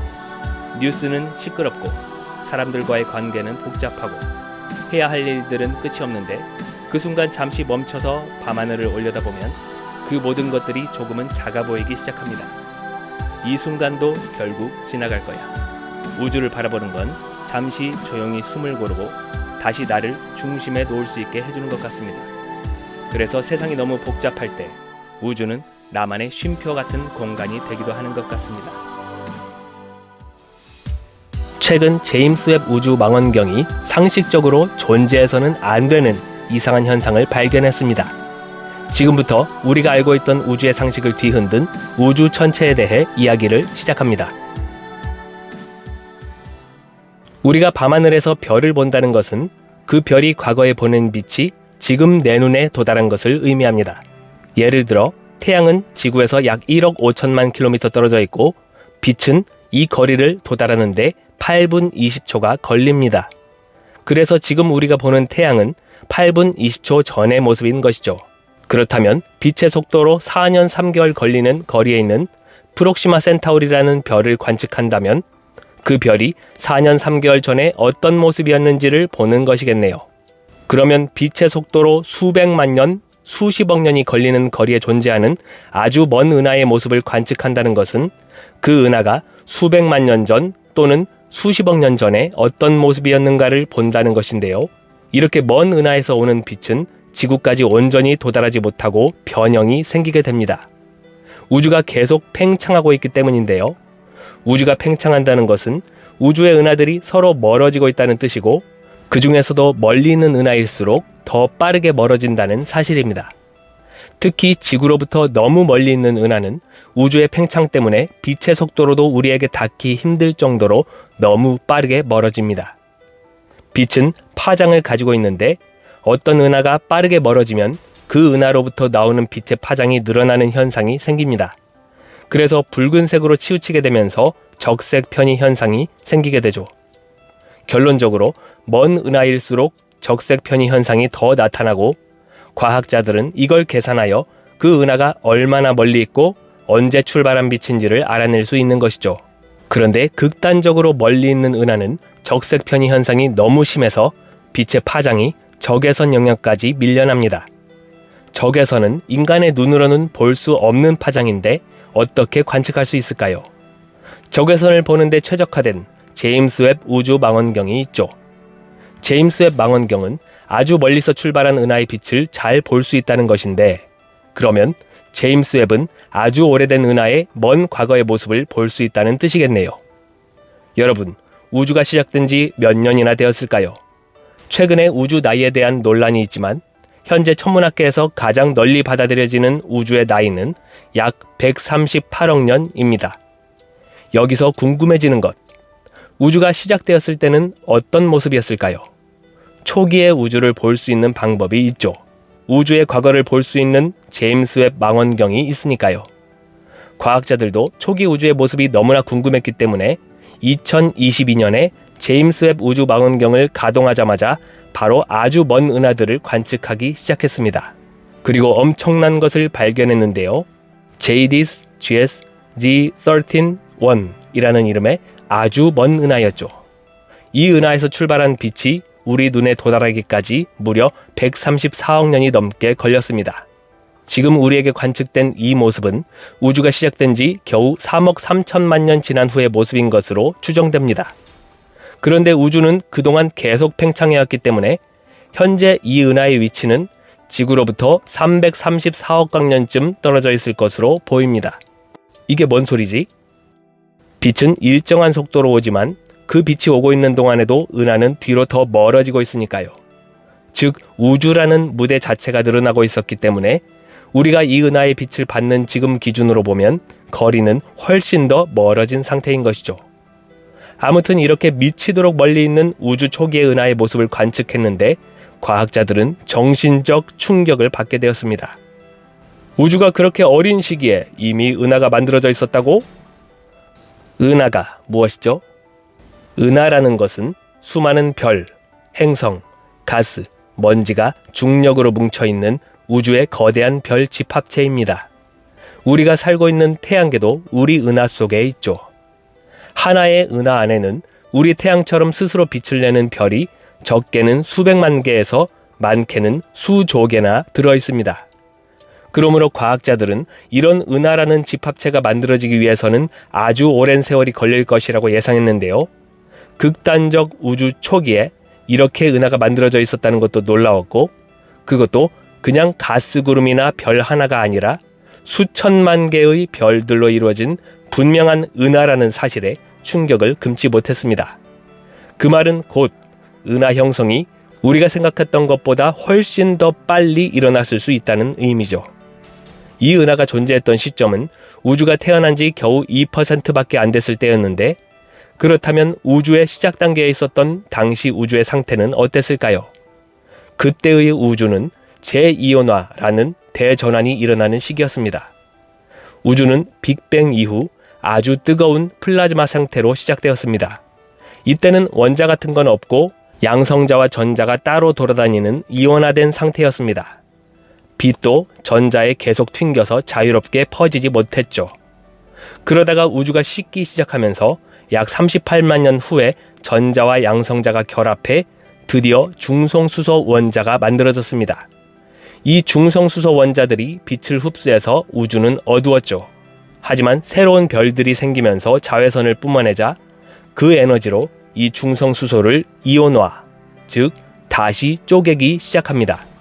이게 바로 우주의 재이온화 시대입니다.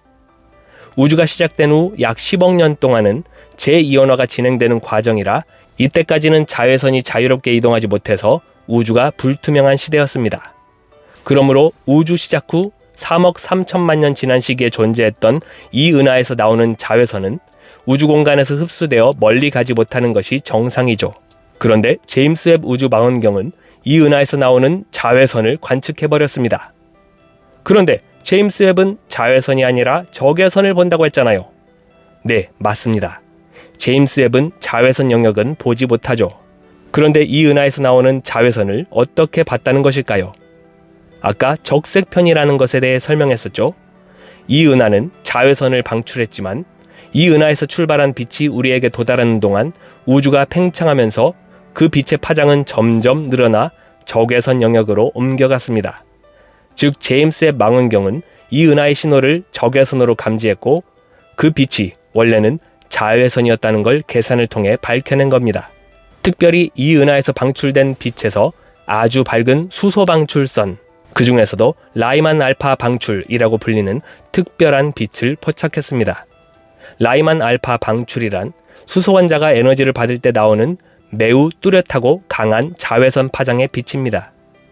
하지만 그 당시 우주는 아직 중성수소의 짙은 안개로 가득했기 때문에 이런 자외선은 흡수돼서 잘 안 보이는 게 정상이라고 생각했죠.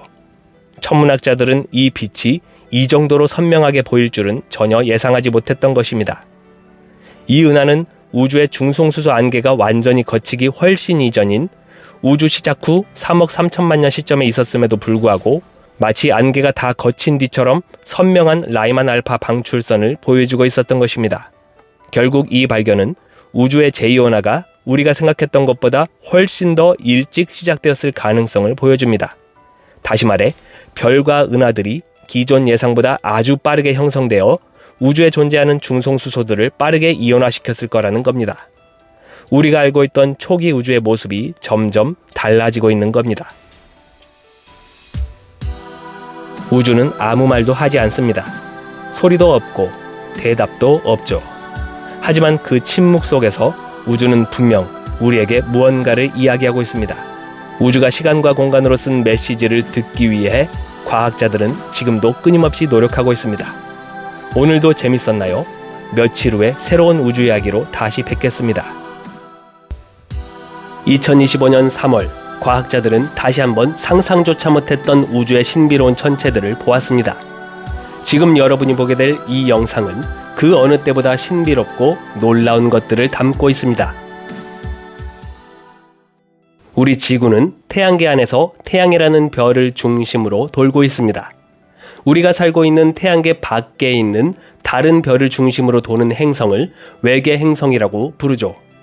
오늘은 외계 행성 중에서도 정말 미스터리하고 멋진 행성을 보려 합니다. 행성의 이름은 HR8799e. 이 행성은 과학자들이 직접 본 몇 안 되는 외계 행성 중 하나입니다. 직접 봤다는 것이 무슨 뜻일까요? 이것은 조금 후에 다시 설명해 드리기로 하고, 우선 행성의 이름이 좀 복잡하죠.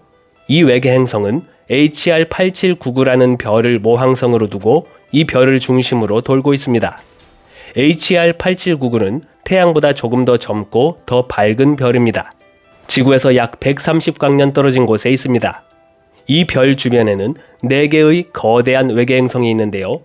그 중 하나가 바로 오늘의 주인공 HR8799e 행성입니다. 이 행성은 우리 태양계의 목성처럼 딱딱한 지표면이 없는 가스 행성입니다. 질량은 목성보다 7배나 더 무겁습니다. 공전 주기는 약 50년 정도, 즉 이 행성은 자신의 모항성 주위를 한 바퀴 도는데 50년이 걸립니다. 그리고 모항성으로부터 평균 거리는 약 14.5 AU. 참고로 1 AU가 지구와 태양 사이의 거리니까 지구와 태양의 거리보다 14배쯤 멀리 떨어져 있다는 것이죠. 그런데 이 행성을 어떻게 발견했을까요? 이게 진짜 재밌는 부분입니다. HR 8799 이 행성은 2009년에 캑 천문대의 직접 촬영법으로 관측되었습니다. 이 말은 간접적으로 발견한 게 아니라 카메라로 실제로 찍었다는 뜻입니다. 보통 외계 행성을 발견할 때 트랜짓 방법이라는 것을 많이 사용하는데요. 외계 행성이 별 앞을 지나가면 별빛이 잠깐 어두워지는데 그 어두워지는 양과 주기를 분석해서 행성의 크기나 궤도를 알 수 있는 방법입니다. 하지만 이 외계 행성은 직접 행성 자체를 촬영했는데 이런 방식으로 외계 행성을 본 것은 당시에는 거의 최초급 사건이었습니다. 왜냐하면 별빛이 워낙 강해서 그 주변을 도는 행성은 거의 보이지 않기 때문입니다. 그래서 별빛을 차단하고 옆에 살짝 보이는 행성을 잡아내는 고난이도 기술이 쓰였습니다. 그렇다면 이 행성의 환경은 어떨까요? 이게 가장 궁금하죠. 최근 제임스 웹 우주망원경이 이 외계 행성을 적외선 촬영한 것입니다. HR 8799 별을 중심으로 공전하고 있는 4개의 행성이 보입니다. 모항성으로부터 가장 먼 것부터 B, C, D, E로 이름이 붙어 있습니다. 특별히 HR 8799 이 행성을 분석해 본 결과 이산화탄소가 많은 것으로 확인되었는데요. 이렇게 수소와 헬륨보다 훨씬 무거운 탄소와 산소가 많다는 것은 이 행성의 대기에 다른 무거운 원소도 포함되어 있다는 것을 의미합니다. 천문학에서는 수소와 헬륨을 제외한 모든 원소를 금속이라고 부르는데요. 그러니까 이 행성이 금속 비율이 높은 대기일 가능성을 시사하는 것이죠. 이것은 또한 이 거대 가스 행성이 처음 형성될 때 핵 강착 방식으로 형성되었을 것으로 예상됩니다. 핵 강착 방식이란 먼저 암석과 얼음이 점점 뭉쳐서 단단한 중심핵이 생기고 이 핵이 충분히 커지면 중력으로 인해 주변에서 가스를 끌어모아 거대 가스 행성이 되는 과정입니다. 이런 경우에는 중심핵의 중력이 크기 때문에 무거운 원소들을 잘 끌어당겨서 행성에 탄소, 산소, 철 같은 무거운 원소가 풍부하게 되는 것입니다. 반대로 중심핵이 없이 가스가 바로 뭉쳐서 형성되는 가스 행성들은 무거운 원소들을 잘 끌어당기지 못해 행성의 대기에도 대부분 가벼운 원소들만 존재하게 되는 것입니다. 우리 태양계의 가스 행성인 목성, 토성, 천왕성, 해왕성도 핵 강착 방식으로 형성되었을 것이라 추정되는데요. 그래서 실제로 이 행성들에도 수소와 헬륨뿐만 아니라 무거운 원소들이 상당히 많이 포함되어 있습니다. HR 8799 이 행성도 우리 태양계의 가스 행성들과 같은 방식으로 형성되었다는 것인데 어쩌면 우주의 행성이 탄생하는 과정은 보편적 법칙이 있을지도 모릅니다. 우주 어딜 가도 행성은 비슷한 메커니즘으로 태어난다는 뜻이죠. 별빛을 막아서는 거대한 검은 구름, 지구로부터 650광년 떨어진 곳에 있는 린즈 483입니다. 이것의 정체는 무엇일까요? 먼저 린즈라는 이름부터 알아봅시다. 1962년에 베벌리 린즈라는 여성 천문학자가 린즈 암흑성운 목록이라는 것을 만들었는데요. 우주에 보이는 어두운 구름들, 그러니까 암흑성운들을 분류한 것입니다. 무려 1800개가 넘는 암흑성운이 리스트에 올라가 있는데 그중 483번째로 등록된 것이 바로 오늘 보시는 린즈 483입니다. 암흑성운이란 말 그대로 어두운 성운, 즉 빛을 거의 발하지 않고 오히려 빛을 가리는 거대한 구름입니다. 별빛을 가릴 정도로 두꺼운 가스와 먼지 덩어리로 이루어져 있는 것이죠. 암흑성운은 대부분 수소 분자, 헬륨, 그리고 아주 작은 먼지 입자들로 구성되어 있는데 이 물질들이 빛을 흡수하거나 산란시켜서 뒤에 있는 별빛이 우리 눈에 안 보이는 것입니다. 그래서 마치 우주 한복판에 먹칠을 해놓은 것처럼 보입니다. 린즈 483이라는 이 암흑성운도 진짜 어둡습니다. 하지만 제임스 웹 우주 망원경으로는 이렇게 뚜렷하게 볼 수 있습니다. 허블 망원경은 사람이 볼 수 있는 빛, 즉 가시광선을 주로 관측하지만 제임스 웹 망원경은 적외선 관측을 합니다. 적외선은 먼지를 통과할 수 있어서 먼지와 가스로 가려진 구조를 뚫고 암흑성은 속까지 들여다볼 수 있죠. 그래서 까맣게만 보이던 린즈 483 암흑성운도 제임스 웹의 눈앞에서는 모습을 드러냅니다. 대개 암흑성운은 내부에 엄청난 양의 수소가스와 먼지를 품고 있어서 그 안에서 중력에 의해 가스가 뭉치고 뭉쳐서 별이 탄생합니다. 실제로 이 린즈 483 안에서도 젊은 원시별들이 형성되고 있습니다. 원시별이란 아직 핵융합은 시작되지 않았지만 곧 별이 될 준비를 하고 있는 상태를 말합니다. 이 원시별이 주변의 가스와 먼지를 계속 끌어모아서 중심부의 압력과 온도가 충분히 올라가면 수소 원자들이 뭉쳐서 헬륨으로 바뀌는 핵융합 반응이 시작됩니다. 이때부터 엄청난 에너지를 내면서 우리가 매일 보는 태양처럼 빛나기 시작하는데 이것을 진짜 별이라고 하는 것이죠. 최근 공개된 제임스 웹 망원경의 촬영본 속에서 린즈 483 내부에 존재하는 원시별 2개가 선명하게 포착됐습니다. 이 별들은 이제 막 태어난 아기 별들이죠. 그리고 그 주변에는 소용돌이 치는 원반 구조, 즉 별이 만들어질 때 사용되는 재료가 가득합니다. 이 원반 구조를 원시 행성계 원반이라고 하는데요. 원시별 주변에 가스와 먼지가 회전하면서 납작한 원반 형태로 보이고 이 원반 안에서 시간이 지나면서 먼지가 서로 뭉쳐서 행성, 위성, 소행성 같은 천체로 자라납니다. 우리 태양계도 먼 과거에 이와 같은 과정을 거쳤을 것입니다. 2개의 원시별에서 나오는 제트와 가스 흐름이 위아래로 뻗어 있는데 이것은 별이 형성되면서 물질을 뿜어내는 모습입니다. 별이 처음 생길 때는 주변에서 가스와 먼지를 빨아들이면서 자라는데요. 그런데 이 가스들이 무작정 빨려 들어가기만 하는 게 아닙니다. 중심으로 빨려 들어가는 물질은 뜨겁게 달아오르고 회전하면서 자기장을 만들어냅니다. 이때 일부 물질은 중심으로 들어가지 못하고 자기장 라인을 따라 수직 방향으로 빠르게 튕겨져 나가게 됩니다. 이것이 바로 제트라는 형태로 보이는 것입니다. 이렇게 제트가 보인다는 것은 별이 지금 태어나는 중이라는 결정적 증거인 것이죠. 환상적인 장면입니다. 지구로부터 약 625광년 떨어진 곳에 존재하는 허빅 아로 4950이라는 천체입니다. 바로 조금 전에 설명해드린 것 기억하시나요? 원시별이 형성될 때 그 별이 양쪽으로 엄청 빠르게 가스를 뿜어낸다고 했죠. 이 가스가 주변의 먼지와 가스 구름에 부딪히면서 충격파가 생기고 그 충격파가 빛을 내면서 망원경에 보이는 것이 바로 이 장면인 것입니다. 이 장면에서 제트를 발사하는 원시별의 모습은 사진의 오른쪽 아래 바깥쪽에 있어서 보이지 않습니다. 그 별이 양쪽으로 강력한 제트를 뿜고 있는데 그중 한쪽을 촬영한 모습이죠. 재밌는 사실은 시간이 지나면서 이 모습이 점점 변화하고 있습니다. 실제로 수년 간격으로 찍힌 사진을 보면 이 구조가 천천히 그러나 확실히 이동 중입니다.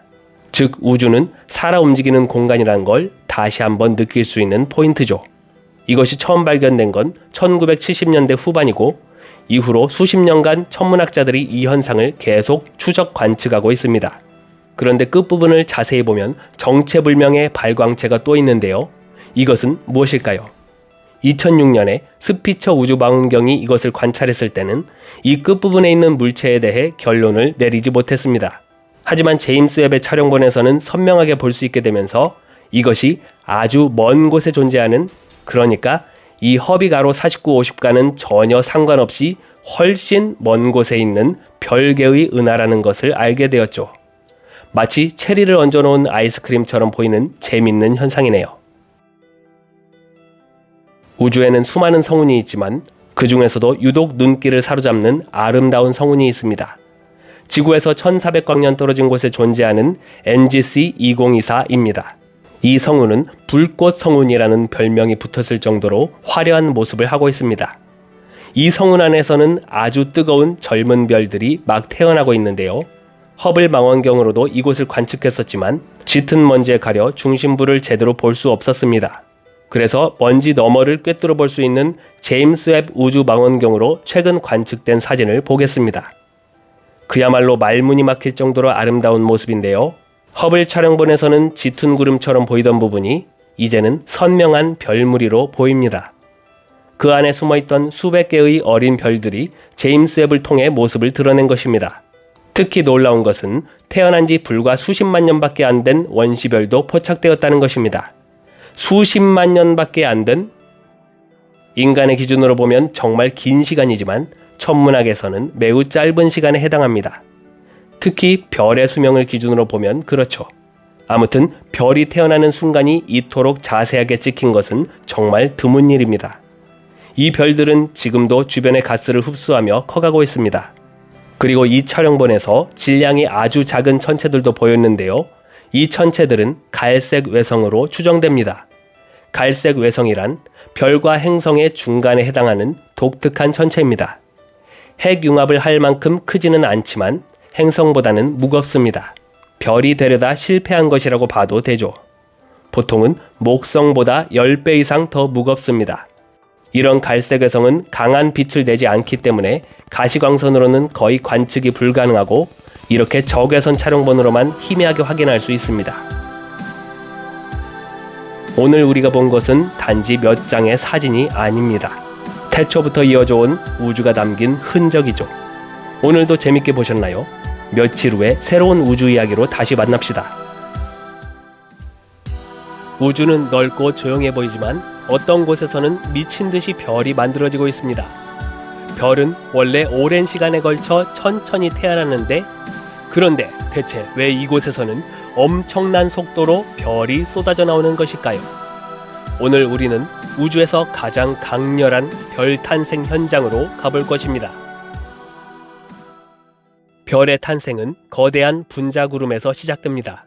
분자구름이란 주로 수소 분자와 헬륨, 그리고 미량의 다른 원소와 먼지로 이루어진 우주공간의 거대한 가스 구름입니다.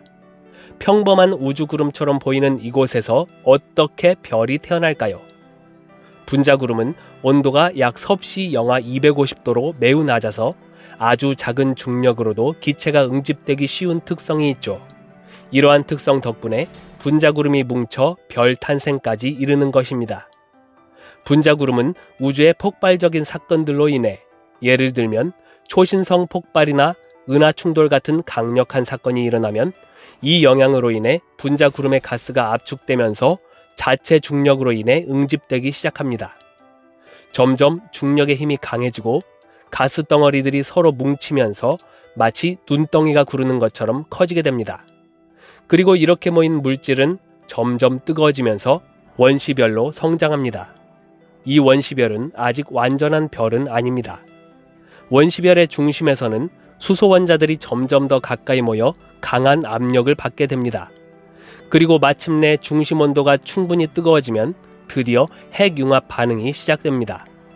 수소 원자들이 서로 융합하면서 헬륨이 만들어지고 이 과정에서 어마어마한 에너지가 방출되죠.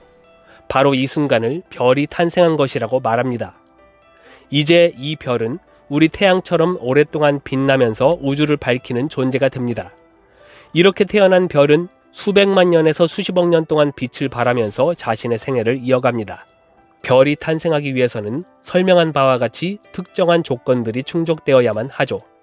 그중 가장 우선시되는 조건은 분자구름이라는 별을 만드는 재료, 즉 충분한 양의 가스와 먼지가 있어야 한다는 것인데 이러한 분자구름은 우주공간에서 아무데나 퍼져 있는 것이 아닙니다. 특별히 중력이 강한 대형 은하에 분자구름이 많이 존재하는데요. 중력이 강해야 다량의 가스를 잘 붙잡아두기 때문입니다. 우주에는 수많은 은하들이 존재하는데 그 중에 우리 태양계가 속한 은하는 지름이 약 10만 광년, 약 4천억 개의 별이 존재하는 대형 은하입니다. 그러므로 우리 은하의 전체 중력은 충분히 강하기 때문에 우리 은하 안에는 아주 많은 분자구름이 존재합니다. 그래서 우리 은하에서는 새로운 별이 계속 탄생하고 있죠. 그런데 우리 은하 지름의 100분의 1밖에 안 되고 분자구름이 거의 없는 아주 작은 외소은하에서 이상하게 별 형성이 활발히 이루어지고 있어서 과학계에서 큰 관심을 받는 곳이 있습니다. 지구로부터 530만 광년 떨어진 곳에 있는 레오 P라는 이름의 외소은하입니다. 은하란 태양처럼 스스로 빛을 내는 별들이 수십억에서 수조 개가 중력으로 묶여있는 거대한 전체 구조를 말하는데요. 우리 태양계가 속한 우리 은하의 경우 지름이 약 10만 광년 크기고 약 4천억 개의 별을 포함하고 있습니다. 이 레오피 은하는 지름이 약 1000광년으로 비교적 작은 크기고 적은 수의 별을 가지고 있어서 외소 은하로 분류됩니다. 최근 제임스 웹 우주 망원경으로 촬영된 이 외소 은하를 보면 아주 특이한 현상이 관측되는데요. 외소 은하에서는 보기 힘든 새로운 별 형성 과정이 아주 활발히 진행되고 있었습니다. 새로운 별이 만들어지기 위해서는 분자구름이라는 수소가스 덩어리가 중력으로 인해 뭉쳐져야 합니다. 그러므로 별 형성의 재료인 가스가 없다면 새로운 별이 만들어질 수 없죠. 이 레오피 은하와 같은 대부분의 외소 은하는 질량이 너무 작아서 은하 전체의 중력도 약하기 때문에 은하 내부에 가스를 강하게 붙잡을 능력이 부족합니다. 은하 내부에 별을 만들 재료가 없죠. 그래서 대부분의 외소 은하는 새로운 별 형성이 거의 일어나지 않고 형성된 지 오래된 늙은 별들로만 채워져 있습니다. 그런데 이 레오피 은하는 아주 작은 외소 은하임에도 불구하고 새로운 별 형성이 활발히 진행 중인데요. 이게 어찌된 일일까요? 가장 주된 이유는 이 은하에 중성 수소가스가 많이 있기 때문입니다. 중성 수소가 냉각되면 분자수소로 변환되는데 이것이 분자구름을 형성하고 별이 만들어지는 재료가 됩니다. 대부분의 외소 은하들은 은하 자체의 중력이 약해서 이런 중성수소가스를 잘 붙잡아두지 못하는데요. 이 레오피 은하는 가스를 잘 붙잡아두고 있어서 별이 계속해서 탄생하고 있는 것이죠. 이것은 이 은하가 아주 독특한 환경에 놓여있기 때문인데요.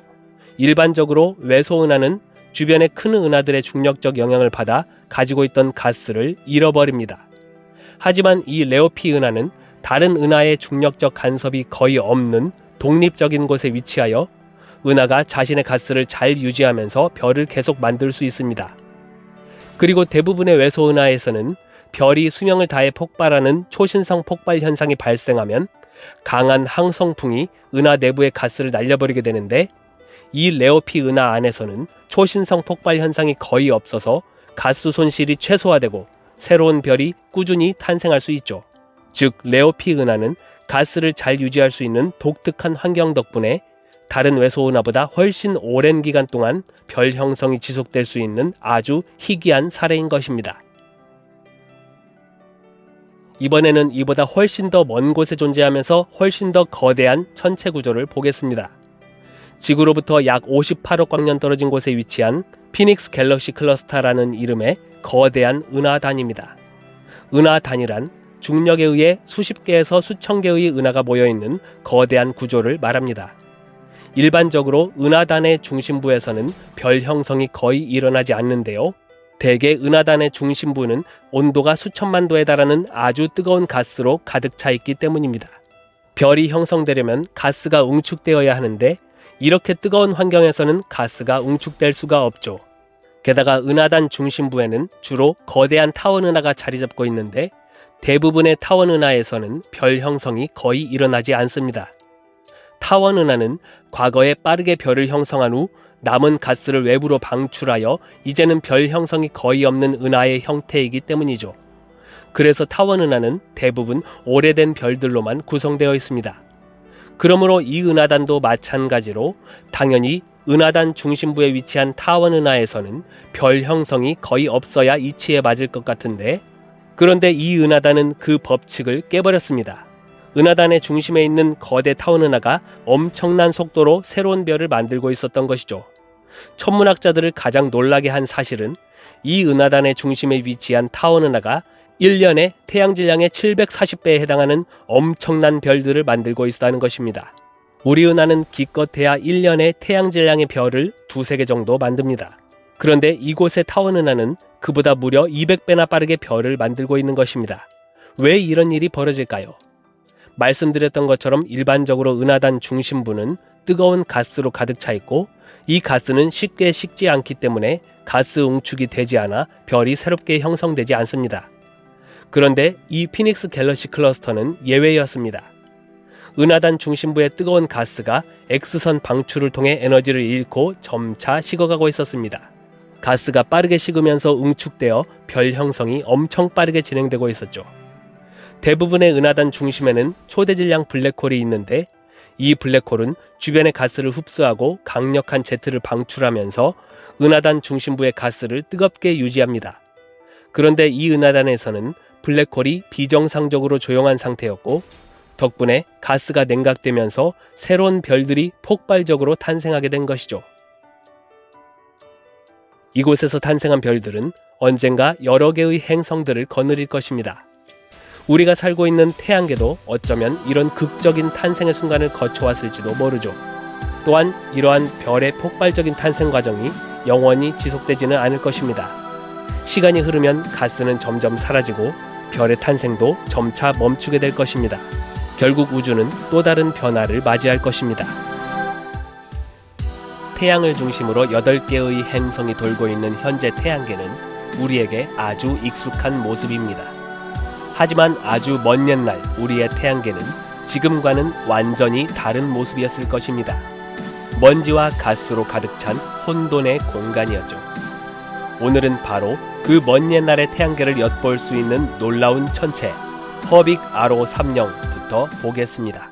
허빅 아로 3형은 우리 태양계가 형성되던 초기 모습을 그대로 보여주는 우주의 타임머신 같은 존재입니다.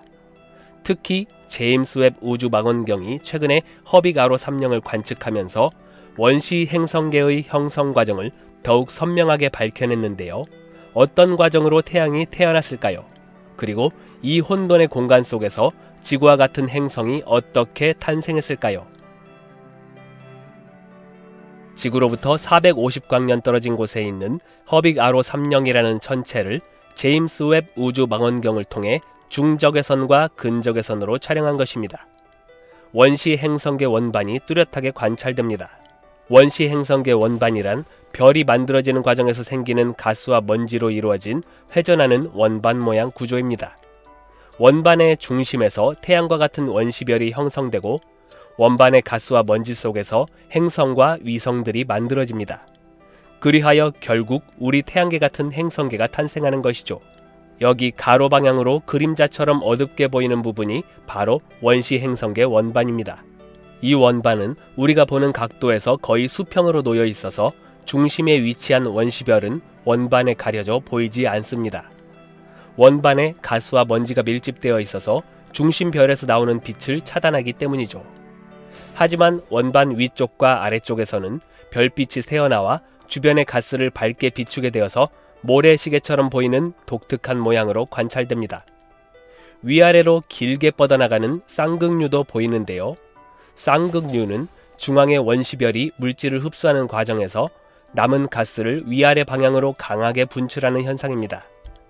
가스와 먼지가 중심별에 빨려 들어가는 과정에서 일부 물질은 별에 직접 유입되지 못하고 자기장과 회전력의 영향으로 양극 방향으로 강하게 분출되는 것입니다.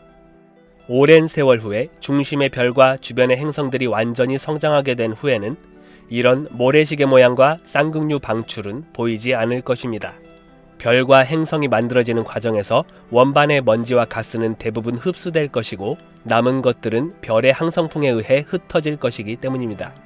우리 태양계도 먼 과거에는 아마도 이와 비슷한 모습을 가졌을 것입니다. 이 천체를 다른 관측 장비로 촬영한 것들도 봅니다. 허블 우주망원경을 통해 인간의 눈이 볼 수 있는 파장 영역인 가시광선으로 관측한 것입니다. 이것은 알마 전파망원경을 통해 본 것인데요. 원시 행성계 원반만 막대 형태로 보입니다. 밀리미터 단위의 큰 먼지 입자만 촬영한 것이기 때문입니다. 제임스 웹 망원경의 근적외선 촬영본을 보면 훨씬 더 넓은 영역까지 보이는데요. 제임스 웹 촬영본은 1마이크로미터 단위의 아주 작은 먼지 입자까지 전부 보이기 때문입니다. 알마 전파 망원경의 촬영본을 보면 밀리미터 단위의 큰 먼지 입자들이 원반 평면에 밀집되어 있는 것을 알 수 있죠. 오랜 세월이 지나면서 이 먼지 입자들이 뭉쳐 자갈 크기로 성장할 것이고 이 과정이 반복되어 결국에는 행성들을 만들어낼 것입니다.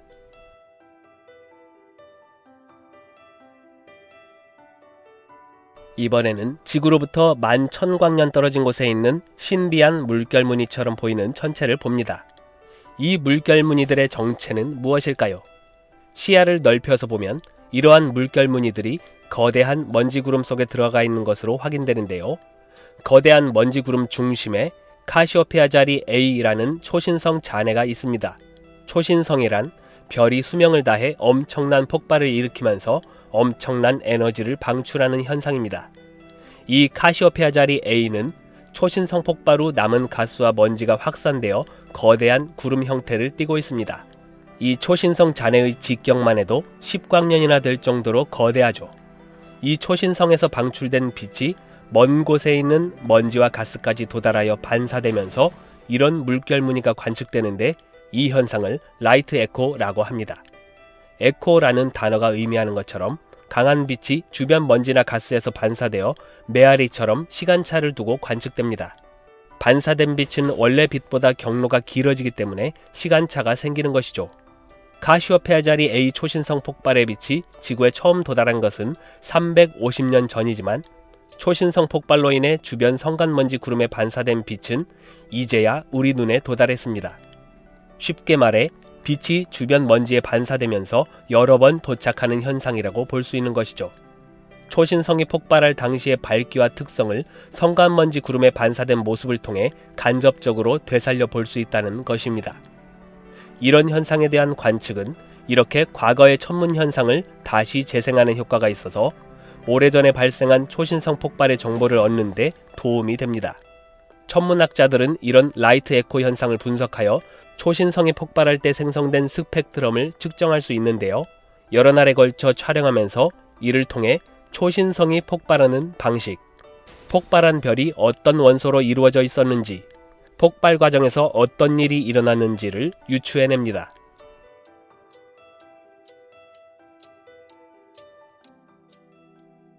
이번에는 지구로부터 5,000광년 떨어진 곳에 있는 아주 흥미로운 쌍성계입니다. 쌍성계란 두 개의 별이 서로의 중력에 의해 묶여 함께 공전하는 시스템을 말합니다. 두 개의 별이 서로에 대해 공전하면서 아주 독특한 현상을 보이는 울프레이의 일사형입니다. 두 별은 서로 아주 가까운 궤도를 돌고 있는데요. 공전 주기는 약 8년입니다. 모든 별은 항성풍이라는 것을 방출하는데요. 항성풍이란 별의 대기에서 지속적으로 방출되는 입자 흐름을 말합니다. 우리 태양도 항성풍을 내뿜는데 이것을 태양풍이라고 부르죠. 이 쌍성계에 속한 두 개의 별도 각각 항성풍을 방출하고 있는데요. 여기서 가장 놀라운 점은 두 별이 가까워질 때마다 두 별의 강력한 항성풍이 서로 충돌하면서 우주에서 보기 드문 아름다운 먼지고리를 형성한다는 것입니다. 먼지고리가 마치 나무의 나이테 같은 동심원 모양을 하고 있는데요. 이것은 두 별이 8년 주기로 계속해서 먼지를 형성하기 때문입니다. 제임스 웹 촬영본에서는 먼지고리가 최소 17개 이상 관측되었습니다. 여기 보이는 17개의 먼지고리는 130년에 걸쳐 형성된 것입니다. 물론 훨씬 더 오랜 세월에 걸쳐 수만 개, 수십만 개의 먼지고리들이 만들어졌겠지만 너무 오래된 먼지고리는 너무 희미해져서 관측이 불가능하죠. 먼지고리들은 초속 2600km 이상의 속도로 별에서 멀어지고 있는데 이것은 광속의 1%에 가까운 엄청난 속도입니다. 때때로 현실은 우리를 지치게 합니다. 바쁘게 돌아가는 하루, 끝없는 고민, 예상치 못한 어려움들, 마치 중력에 끌려 떨어지는 듯 마음이 무거워질 때가 있습니다. 그럴 때 잠시 시선을 들어 오늘처럼 우주 이야기에 심취해보는 건 어떨까요? 지금 당장은 삶이 어렵더라도 우주는 항상 그 자리에 있고 언제든 다시 바라볼 수 있도록 기다려주는 것 같습니다. 이 넓고 깊은 우주를 바라보면서 우리의 가능성과 삶도 그만큼 무궁무진하다는 것을 기억하면 좋겠습니다. 우주에서 별이 행성을 삼켜버리는 장면, 실제로 일어난다면 믿기시겠어요? 2020년 천문학자들이 진짜 그런 순간을 포착했습니다. 그리고 한편에서는 죽어가는 별이 마지막으로 남긴 유리구슬처럼 맑고 아름다운 성운도 있죠. 오늘 영상에서는 별이 행성을 집어삼킨 충격적인 사건, 그리고 백색 외성이 만든 신비로운 성운 이야기까지 두 가지 완전히 다른 우주의 장면을 함께 살펴보려고 합니다. 자, 그럼 바로 시작해 볼까요? 2020년 천문학자들은 아주 특별한 장면을 목격합니다. 한 별이 자신을 돌고 있던 행성을 삼켜버리는 모습이었죠. 천문학자들은 처음엔 이렇게 생각했습니다. 별이 점점 커지다가 가까이 있던 행성을 집어삼켰구나. 하지만 나중에 제임스 웹 우주망원경이 이 장면을 관측하면서 상황은 완전히 뒤바뀝니다.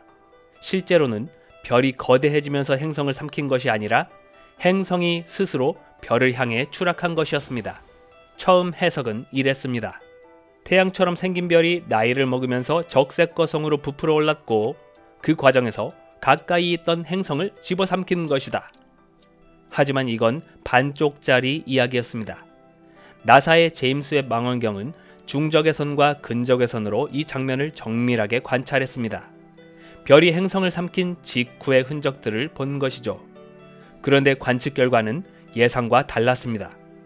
만약 별이 진짜로 커진 것이라면 훨씬 더 밝게 빛나야 했는데 실제로는 훨씬 어두웠던 겁니다.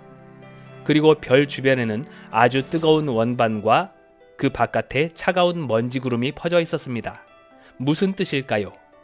행성이 스스로 별 쪽으로 천천히 다가가다가 결국 별 안으로 추락해버린 것입니다.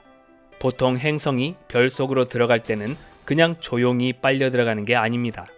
별의 바깥층과 부딪히면서 엄청난 마찰과 열이 생기죠.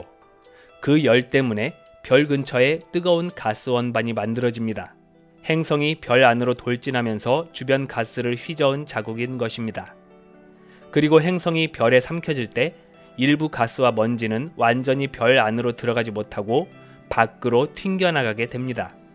이 튕겨나간 물질이 먼지구름처럼 별 주위를 감싸게 되는 것이죠. 즉, 이 별 주위에서 발견된 뜨거운 원반은 행성과 별의 마찰로 생긴 열이고 그 주변에 존재하는 차가운 먼지는 행성이 삼켜질 때 튕겨져 나온 가스와 먼지입니다. 이 행성은 크기로 보면 목성과 비슷했지만 궤도는 태양계의 수성보다도 훨씬 가까운 곳을 돌고 있었습니다. 오랜 시간 동안 조금씩 궤도가 줄어들다가 결국 별과 접촉하게 된 겁니다. 그리고 그 순간부터는 돌이킬 수 없는 길이었죠. 행성은 별의 대기 속으로 들어가며 산산조각이 나고 증발하고 퍼졌습니다. 마지막에는 별이 엄청난 양의 가스를 뿜어내고 그 가스는 1년에 걸쳐 식으면서 먼지구름으로 변했죠. 제임스 웹 우주망원경 덕분에 행성이 삼켜진 후의 흔적을 처음으로 직접 확인할 수 있었습니다. 과학자들은 이 장면을 이렇게 표현했습니다. 파괴된 행성이 남긴 마지막 메시지. 우주에는 마치 살아있는 생명처럼 팽창하고 변해가는 존재들이 있습니다. 그중 하나가 바로 이 성운, NGC 1514입니다. 이 성운은 1790년 천문학자 윌리엄 허셜이 망원경으로 하늘을 보다가 별처럼 보이지만 흐릿한 안개 같다고 기록하면서 처음 알려졌습니다. 그리고 200년이 지난 지금 과학자들은 이 흐릿한 빛이 죽어가는 별이 남긴 마지막 예술작품이라는 걸 밝혀냈죠. NGC 1514는 행성상 성운입니다. 이름에는 행성이 들어가 있지만 사실 행성과는 아무 관련이 없습니다. 태양 같은 별이 수명을 다하여 자신의 바깥층을 우주로 날려버리면 그 주변에 가스 구름이 퍼지는데 그걸 행성상 성운이라고 부릅니다. 18세기 천문학자들이 망원경으로 이 성운을 처음 봤을 때는 모양이 작고 둥글고 흐릿해서 마치 행성처럼 보였다고 합니다. 그래서 행성상 성운이라고 이름을 붙인 것이죠. 이 성운은 지구에서 약 1500광년 떨어진 곳에 있습니다. 중심에는 두 개의 별, 즉 이중성계가 숨겨져 있습니다. 이중성계란 두 개의 별이 서로의 중력에 이끌려서 함께 공전하는 시스템을 말하죠.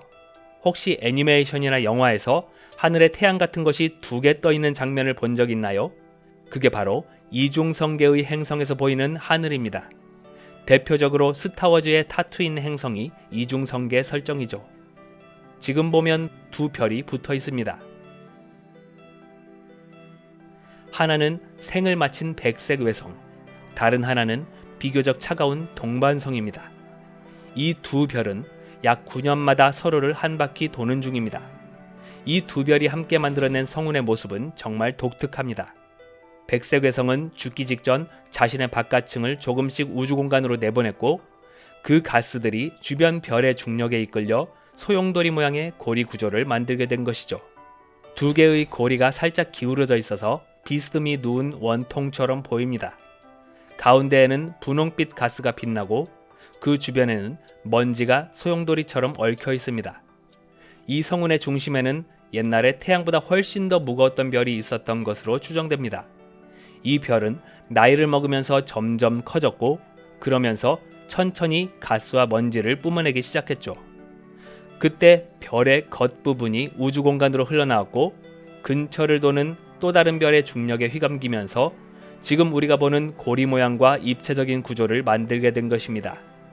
이런 모습은 약 4,000년 전부터 만들어지기 시작했고 앞으로도 조금씩 계속 변할 것입니다. 제임스 웹 우주망원경은 이 성운에 대해 이전에는 알 수 없었던 숨겨진 여러 디테일들도 밝혀냈는데요.